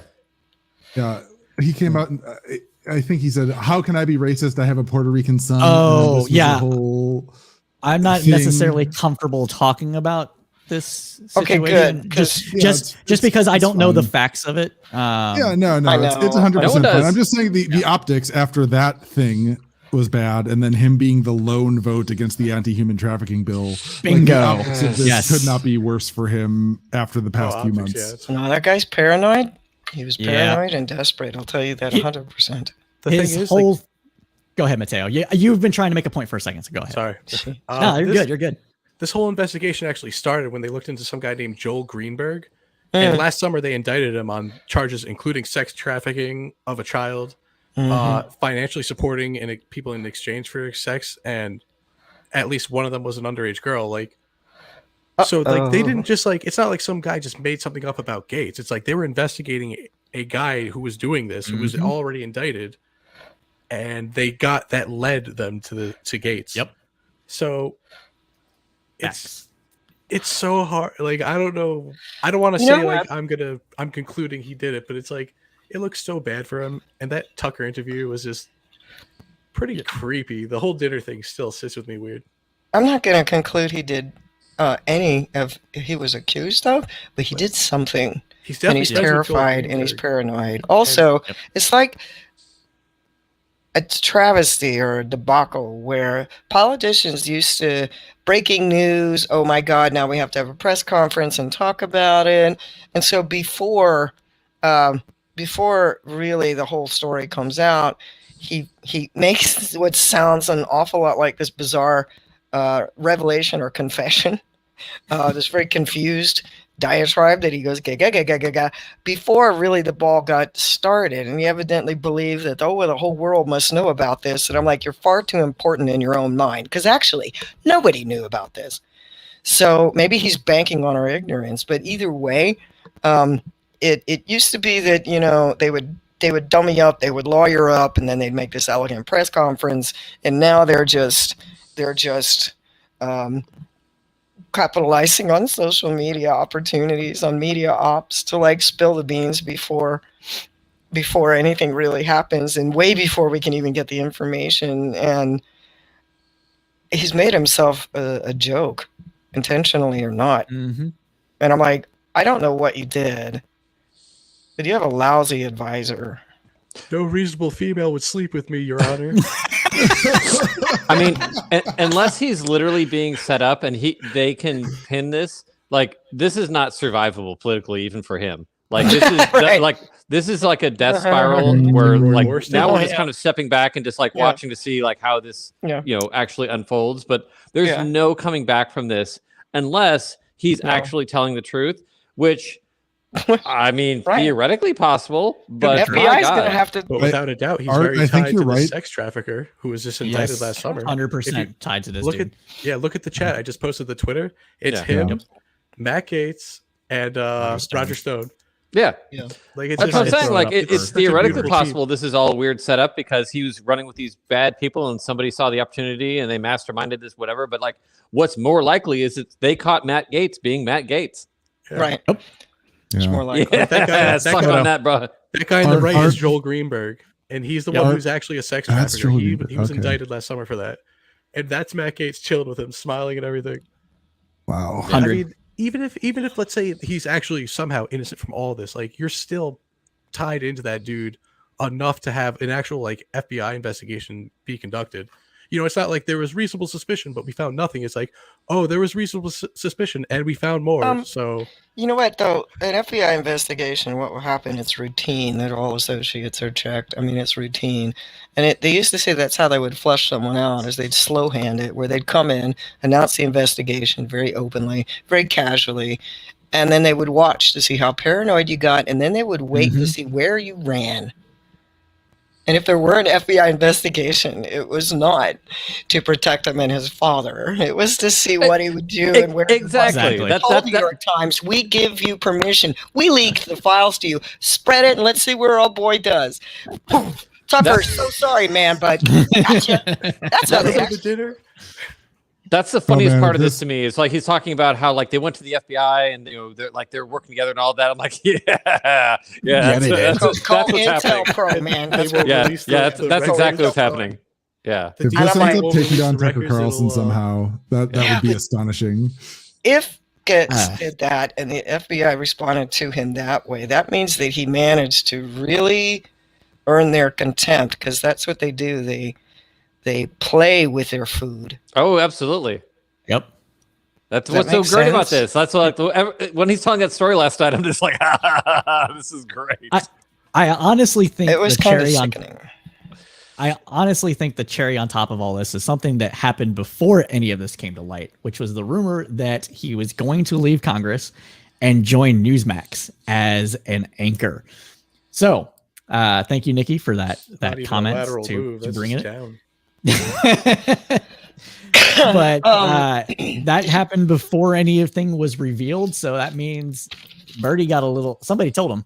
Little Birdie told him that this stuff was going to happen. It was a raven. And- That's what they do. Oh, it was a raven. Yep. So- In a Costco. hey, parking lot. Ravens are comrades, guys. Over Ravens some are stolen comrades. steak, they heard him saying. Creed, I think But you're right, yeah. Art, though, people. that Yeah. Kalkupka. That's him. Yeah. That's what he does. Go- Yeah, he sows go ahead, discord. Chase. I think you're right, Art, though, that this, sadly, you're right that this is still not going to diminish his political viability. Or that I think you're right that it is going to diminish his political viability. But I want to acknowledge that that's only, I think, because Donald Trump is no longer in the office of the president. Because when Roy Moore did way worse, more consistently with more evidence, and there's still a lot to come out for this. So like, who knows? Like there could be a lot more to this, but like, remember the entire Republican establishment continued to back Roy Moore. So I don't know That what was the future. disgusting. Well, that Now- was in an election. now, true. in I'm sorry. Alabama. To clarify, I mean, he could probably stay in his seat forever. But what I mean is that people were like shortlisting him for like the 2024 presidential run. So like that might fly in like your district in Florida because they're all degenerates. But as far as like a national run, like that shit's not going to work. Like it's just Yeah. and to my friends in Florida, I'm also talking about you. So that's just you all know it's true. So just smile and take it. Yeah, Did you it was, cover the Chauvin Kevin Mc- trial? We have not yet. I just Oh. want to say that too. We can cover that just here in a second. will. That Kevin McCarthy was actually talking about removing him from the Judicial Committee over this. Also.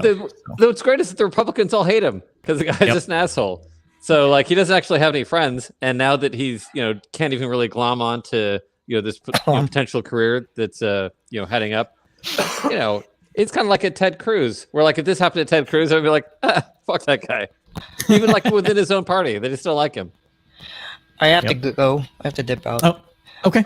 So I have my eyes are giving me trouble and it's cold. So I showed up here today looking like Antifa. I usually don't.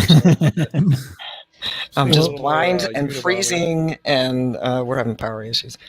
But the international news tomorrow. Okay, got Yes. the information. Let's see what we can do with it. I have some terrorism updates if you'd like them Oh, for sure. tomorrow. Yeah, that sounds awesome.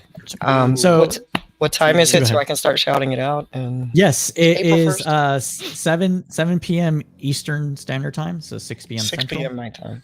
Yep, 6 on p.m. Central, Thursday. April 1st on Thursday. Okay, good. And Joining we have a debate coming up on Immigration Friday, 7 p.m. CST. That's going to be the first one ever to consider indigenous border issues. So, Oh, And interesting. I will be Just- participating in that debate as well. yeah. Nice. So we got It's three more of a things- panel. Anyway, I'll let you gentlemen go. I've Yeah, I was about enjoyed to say, who's going to argue? Yeah. Right. Sorry for my power. No, thanks, Universal. That's a, Thank you, you're Universal. welcome. You're thank you always so much. welcome. Thank you. okay, bye-bye. Take care. All right. Do you guys want to cover the Chauvin trial? We've been streaming for about 2 hours. I don't know Big news. everybody else's schedule. Do we I, lose? I, I got nothing going on. Do we lose yeah, I'm Ephraim? happy to talk about it. Up Yeah. to you guys. Okay. All right, let's go ahead and cover it, and then we can wrap this up. Happy may be a strong word. But Oh, right. All right, let me just come out with my pessimistic take right away. Bring it. I'm not optimistic that we are going to see a positive justice outcome in this case, and that is going to result in some uproar and violence. And I'm preemptively sad about that, but I might be wrong. I mean, I hope not. I hope not as well. I think the judge allowing lesser charges to be included within the indictment actually bolsters the case that this will actually will see some modicum of justice. And I say that because I am convinced that, and honestly, a lot of people are, even places like National Review, that Chauvin should be found guilty of at least the lesser, the least charge, which there's is no way. negligent I mean, homicide. anyone who watches that, it's not a man, like, he's not struggling. He's not doing any of that shit they said. I'm pretty sure the guy, like, I saw some meme or something, like his glasses never fell off. Yeah. It's so, I'm optimistic. I think it'll be a lot harsher than some really weak charge, because, I mean, how are they going to argue that that was part of his duties? Right. Like, if maybe he was struggling, if maybe the guy was actually flailing around and pushing him around, it would be. But this guy was kind of just like kneeling on him, looking at the crowd at times, just like, wasn't he like chewing gum almost and smiling or something? Not only that, but he started off sitting against like the side of the building, and then they like moved him over to the street, laid him down, and then sat on him. It's like it wasn't even like you had to fight him to the ground. Like the guy was like already over there. So even cop apologists had a hard time that day when that video broke. Yep. Yeah. Maybe you're right. Well, and I did hear that. So, like, one of the pieces of evidence that they introduced was basically like a prior arrest that Chauvin had done, where he followed the actual policy, like put people in a position that was safe, like actually probably saved somebody's life by following the policy appropriately. And they basically said it's clear that he knows, like, not to do this and like what the correct way to restrain someone safely is, which I think is like very strong, pretty damning evidence. And the video and the cultural zeitgeist, like all of these things are in favor of prosecution. I just don't know if as a society we have made the advancements necessary for a jury to convict somebody like that. Like, juries have been so overwhelmingly pro-police for so long that I'm not sure if we have like gotten over that hump yet. I am slightly optimistic after having looked at the jury selection for this and like the responses from some of the people who got selected for the jury, because there were several people who were in the jury that like recognized systemic racism, recognized police brutality, and still got selected as part of the jury, which I don't think would have happened 10 years ago. True. Yeah, definitely true. Unless maybe that was part of the whole selection of peers, because that's such a large view now, maybe. Like they kind of have to almost, like that would be irresponsible to leave. I don't know. That's just guessing. Well, the way that jury selection works is that each side, like the defense and the prosecution, each get a number. Well, so anyone can be stricken. I forget the exact terms. Again, go see Legal Eagle. He does a really good video on jury selection and is an actual lawyer, unlike me, who's just a guy who watches Legal Eagle videos. But like basically each side gets like, you can dismiss anyone for cause. So for example, if somebody says something like, I think that all cops are a little bit guilty no matter what, like then you can strike them from the jury like for cause. And then each side also gets a number of an ability, a limited number to strike people without any particular cause. So in the past, that has been used by prosecutors to literally strike people of color off of a jury and to strike anyone who fit a demographic that they thought would be on the side for cause and preemptory. Yes, thank you. Peremptory? It might be peremptory. I'm not sure. Either way, but those are the two types. Yes, and they're limited. And in the past, they've been like very obviously used for racist reasons, and that is decreasingly the case. And it does not seem to be the case with this trial, probably because there's so much attention and so much conversation about it. So. Maybe I shouldn't be as pessimistic. Maybe you guys are convincing me. I mean, that video is what really did it. If there was no video, there would be so much debate about what actually happened and what the witnesses are saying. I think there's a lot of factors that that's really just going to help. I don't know. Guilty. He's got to be guilty for something. I can't see it just being like, oh, nah, man, that was just a cop doing his job. Like, Yeah. The witnesses themselves for the prosecution have been very emotional and have talked about how they've been negatively impacted by watching that, witnessing what happened to George Floyd. And I think that's been a good thing for the prosecution, simply because of how much they've been connected to the jury in that regard. And then there was also a particular witness that had said they had warned Chauvin about doing blood chokes or something like that, and the guy was just like, Chauvin just brushed him off. He's like, if you're doing a blood choke, you probably like kill the guy. I don't someone called the cops. remember. One of the witnesses, he called the cops like on the cops. On the cops. Like that's how bad the whole thing looked. It was just one of those. Art. It was a 911 dispatcher that called the cops. Okay. Because they're like, this is like not right. Yeah, it's like you just watch it, and it's like, I don't think that's a cop doing his job. So yeah, when it's a 911 dispatcher calling the cops on another cop, that ain't good. You don't want that in court. Yeah, and that particular witness I was talking about, Nikki does say was a mixed martial artist talking about that. To Chase's point, we have a comment from Jod Redfern saying he agrees with you in that he's not optimistic, but then I'm probably just being cautiously guarded because the disappointment would be devastating and obviously results in continued violence, unfortunately. So that, I think, being guarded is very much reasonable, honestly. But like I said, for me personally, the fact that they included the lesser charges is very hopeful. If the judge didn't let those lesser charges be included, I would say that they overcharging might have been more of an issue.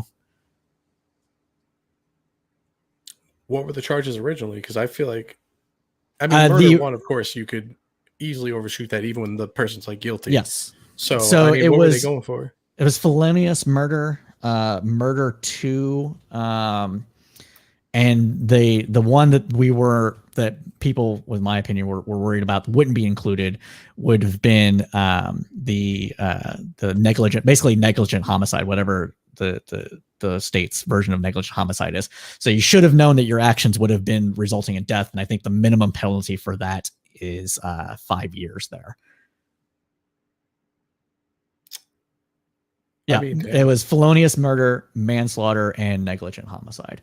I hope that Chauvin is found guilty of manslaughter, of murder 2, because he is doing he was doing a job that he should have known would have led to death in this kind of situation, and that sends the proper kind of thing. I would be glad if he got murder 1 as well. I need to look at the specifics, but from my knowledge, the getting murder at least 1 murder wouldn't 2, make sense. murder 1 being planned it. No, it's felonious murder, which means that if that's what I hope he actually gets charged with. Okay, backing it up. So felonious murder in this context is that if you are found guilty of committing a felony, then you're found guilty of murder 1. So because he was abusing his authority in that moment, that to me should be considered a felony because you're a police officer and you should be held accountable for your actions. And that would be felonious murder, felonious murder to me. I don't know if that's going to be the one that sticks though. We'll find out. When is the trial end? Do we know? I don't think that's known at this point. It just began 2 days ago, so it'll probably be. Right. These typically take weeks, if not months. So it'll probably be a long time. I'm sure we'll have a trickle of information in the meantime. But yes, this will be a case that everybody will be on edge watching, and I really hope that justice is served here. Yeah. 4 weeks, Nikki says, is a minimum. They estimate 4 weeks. So that sounds about right, honestly. Yeah. Well, do you have anything else to say about the trial? Any particular things pop up besides what we just covered? And do you guys want to cover anything else before we call it a night? Just the aftermath. what we think that is going to happen in terms of with you the trial. The trial is one thing, but it's more the society's interpretation of the trial. Yeah. Not to Rodney King riots any examples, but sometimes the aftermath is more significant. I mean, you have a lot of people upset that the name isn't the George Floyd trial. So even who's upset about that? Isn't that a meme? No, so the meme, no, okay. So this is a misinterpretation. So the meme is saying don't call it the George Floyd trial because George Floyd isn't on trial. It's Derek Chauvin. Well, he was no angel. So if you call it the George Floyd trial, that puts the onus on the victim in the whole thing. So that was what it was. Yeah. Okay, I misunderstood then. Yeah. No, I got you. It's moving so quickly, man. I don't blame you for that one. But to Art's point, yeah, if he's acquitted, I don't see. I mean, riots. You can never predict when a riot's going to happen. Really, let's be real. You can't really predict. Easy. I mean, didn't they all riot before the guy was even on trial? If he gets acquitted, I feel like it's just gonna be like. I was going to say I'll put some money down on when a riot's going to occur if he gets acquitted.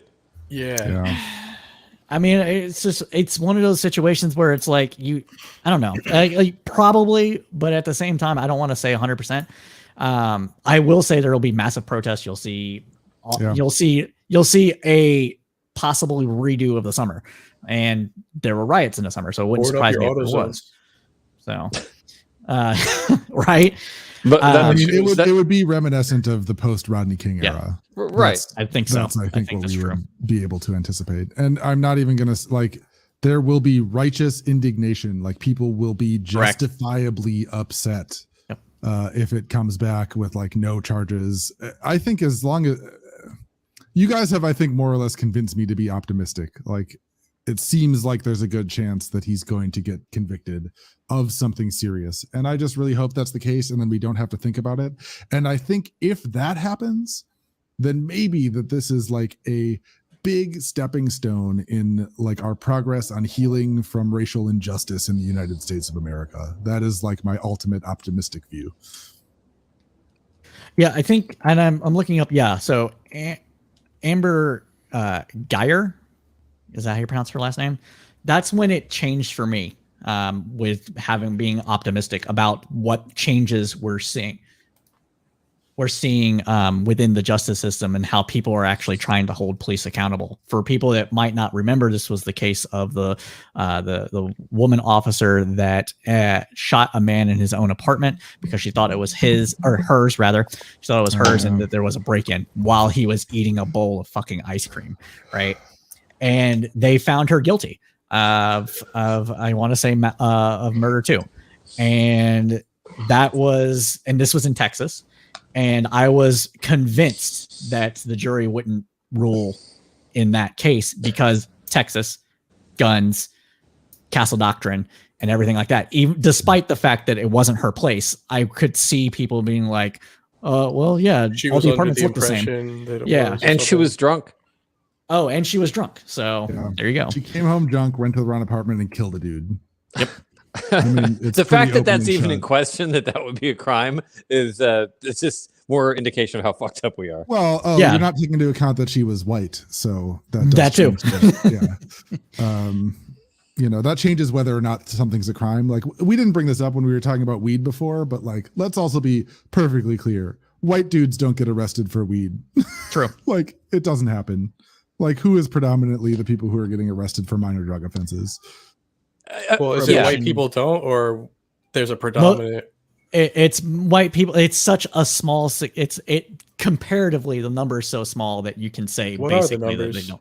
Well, it's even something if it's like 50-20 or something like that. It's I was going to say, actually, people arrested or for minor drug crimes are black people. We all know people that have, within our debate community, like white folk that have been rolled up for this sort of thing. But statistically, even if it was 50-50, you're looking at population differences that are drastically different. So it's despite usage being about the same rate.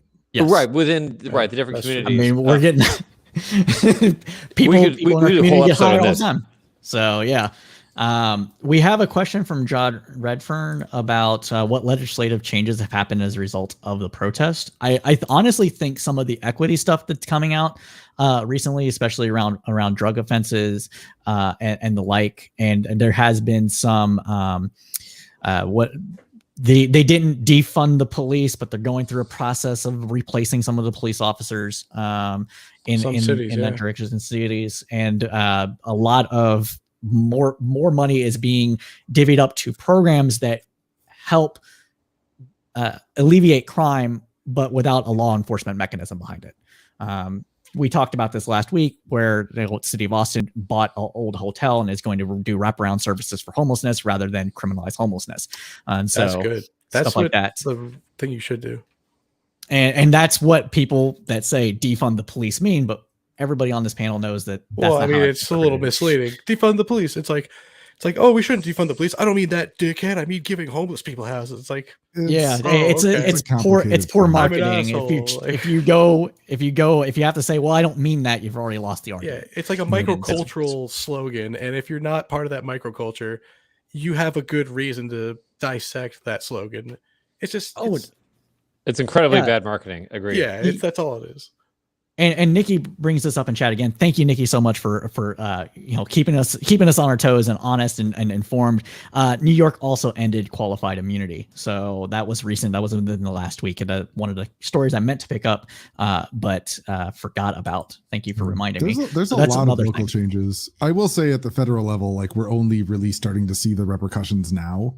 Yes, like I think that the COVID stimulus bill and this infrastructure bill are both influenced by like some of the lessons learned. Like we need to be putting money into marginalized communities, like good things. Like glad that is finally happening. I will say, like under the end of the Trump administration, just nothing happened, like at the federal level, and the Democrats like put on kente cloth and did performative stuff, and I'm kind of sick of performative stuff, so I'm excited to see something actually happen. Fair enough, yeah. Yeah, and to Nikki also wanted us to correct it that it was New York City, not New York as a whole, that ended qualified immunity. So thank you for that as well. Most of what's happening is being done at the local level. City, yep. Yeah. But that's where most of the problem, let's be real, that's where most of the problem is. While the federal government has put money into programs that have caused issues, for example, the 94 crime bill, gave police money in order to go after drugs and increase prison populations, not increase prison populations, but deal with the increase to prison populations by making offenses have stiffer penalties and that sort of thing, three strike law and what have you. Most of this stuff is on the very local level. When I say very local level, I mean down to the city, township, county. Like these are things that you can affect change in your community. Not easily, but it's stuff that's possible. That isn't to say the federal government doesn't need to get off its ass. It does. Pot shouldn't be illegal on the federal level, or at least it shouldn't be considered Scheduled 1. The government shouldn't be giving money and equipment to police departments to fight the war on terror.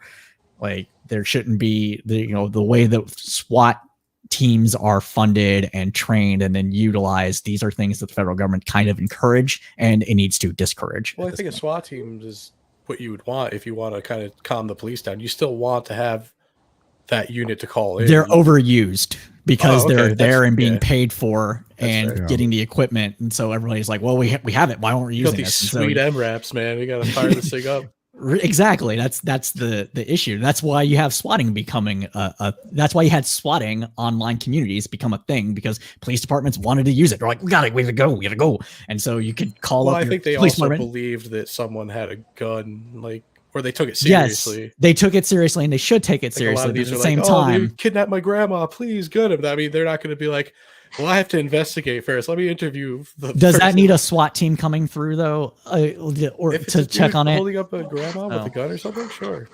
I don't know. But I'm just saying it's overutilized. It's one of those things. Oh no, I agree with that. I'm just saying, like, I got what you're saying. Yeah, it's not because they just wanted to use equipment. It's usually these are serious false accusations enough for a SWAT team. I mean, what happens in these swatting instances? They say that there's a hostage situation, and a hostage situation might necessitate a SWAT response, but it also Yeah, you guys talk about two different things. Yeah. Like as far as there are legitimate emergencies where you need to have that capability, which is why we have it. But there's Yeah. also this kind of, let's say, excess of military hardware and training that's being pushed on the police, which is making even routine things that are not emergencies treated like emergencies because you have the right training and equipment. So you just tend to gravitate towards that because with a man with a hammer, everything looks like a nail. Yeah. But to be fair, you guys have corrected me, and I appreciate that because that is true. No, don't take that shit, man. I'm going to take it. I'm going to take it lying down like the man that I am. To tie this back to protests, riots, whatever, having gone to several protests this summer, like police having access to a bunch of equipment and then using it escalates and sometimes leads to riots. So we should acknowledge that as part of this too. Like the DC Metro Police are like the best police I've ever experienced in terms of like how they deal with protests, because they're basically like as hands off as can be. They like are just trying to facilitate people being able to like move around easily. Like people will be like walking all around their car in the middle of a street and they'll just continue to move forward at 2 or 3 miles an hour. And then you deal with the Secret Service here and they'll just mace you, immediately. And then what's your response to that going to be, like when you've got a giant group of people?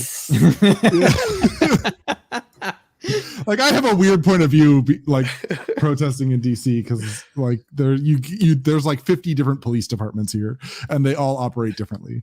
So, but I just want to acknowledge like the fact that police have all this stuff and use it against civilians in protest is what leads to a lot of violence. And that's exactly what you. Go ahead. I'm sorry. Just a quick funny story. Just when I was moving into Baltimore, when I was in the military. We had a moving truck that came in down the streets. Baltimore is a very old town, very narrow streets. I was new. I didn't realize I needed a permit. I'm just like, I fucked this up. Like I've like traffic's unhappy. Like I'm trying to move our shit out. Like I called the rest of the people in my new squad. I'm like, hey guys, I fucked up and I'm blocking traffic. Can you help? So like they're helping me move all the stuff. So the cops roll up and they're like, think you're doing? I'm like, okay, so hey guys, I'm new. I'm in the Army. Just got PCS here. I'm just moving into the place, and I didn't realize that like it was like this. So I should have got a permit. It's my bad. Like I totally owned it. And like, oh well, shit, dude, that's great. Like I was in the Marine Corps for 9 months, and my buddy here was he was in the Air Force for 17 and a half years. So yeah, don't worry, man, we got this. So they went back to the intersection where it's blocking, and they start screaming at cars like, "The fuck out! Like you fucking move!" Jesus. And they're like going nuts on these guys. I'm just like. Pull the okay, gun out. So nobody spends 9 months in the Marine Corps or 17 and a half years in the Air Force. That's not a thing. Like you get kicked out. So like the fact that you're both cops and they roll in, but they're just like, don't worry, man, we got you. And I'm like, I was totally in the wrong. I was just like, I'm trying to unload as fast as we can. I'm so sorry. Like, don't, like my bad. And they're just out there screaming at people, get the fuck out. Arrests were made. Yeah, Probably over nothing. Wasn't even anybody's fault. I mean, I was literally the one at fault in that. So it's just, I don't know, it's just randomly like policing's a tough job. I get it, I know, but like you and that was people who were just in a very low key situation overall, and it just kind of flew off the handle. So like, God help us when you arm and equip people. With tons of equipment and training and make them think that their job is something other than it really kind of should be. Even in the best of situations, you get weird stuff like what I was talking about. And everyone's been there. Like everyone listening to this has had some weird interaction with cops. It's just, it's a weird business. And, Americans are weird people. And we got a lot of shit to work out. So that's, I don't blame. In fact, I will go so far as to say, I often don't blame cops for the situations that they are thrust in. We give the cops way too broad of a job to do. Like I have family who are cops. Like I have one family member who was like an MP, did tons of training, got tons of education before becoming a police officer. Like he takes the job very seriously, tries to be objective as possible. Like, but he, like every cop, is asked to do such a wide spectrum of work that it's absurd. Why are armed police doing traffic stops for the 1 in a million chance that you discover somebody that has a weapon? Like, we need to disintegrate all of these things that we have just thrown at the police because they're the easiest thing to fund. Yeah, no, that's what we talk about, defunding the police. We really, that's such a terrible way of saying what we should be doing is funding other agencies that take stuff away from policing so cops can actually focus on the narrow range of things they should be working on, and society not dumping all this bullshit on cops to handle. Yeah, exactly. Yeah. All right, Cool. good chat, guys. Good stuff. Yeah, no, this is great, and I think we can go ahead and wrap this up here. So with that, everybody, I am sad to say that we are out of time. We know you liked what you heard because you're sticking with us now. So go ahead and smash that like button, the follow button for the algorithms. We really appreciate it. It does help us out. Even if you like our video on Facebook or YouTube or Twitch or wherever you're at, go ahead and like like the page, follow us on all those things. Go ahead and join the Discord community. We are trying to build up our Discord community. It's a great little place to hang out. We're going to be doing watch parties and the like on there. And if you do Facebook, join our Facebook debate community. We're trying to build something here that's pretty unique within the debate community world, where we have these kind of respectful discussions and dialogues and debates around different topics, and trying to build more of a community around that. If you like tonight's episode, you're going to love tomorrow's. Tomorrow, we're going to have both Turing News and Dylan Burns on the show tomorrow. They are two big Twitch streamers that are very highly informed about international relation issues, and that is what the show is going to be about. We're going to cover 3 big topics that have been going on in foreign affairs and give us the kind of analysis only the crowd can provide. And as always, go ahead, keep your head up through a political storm.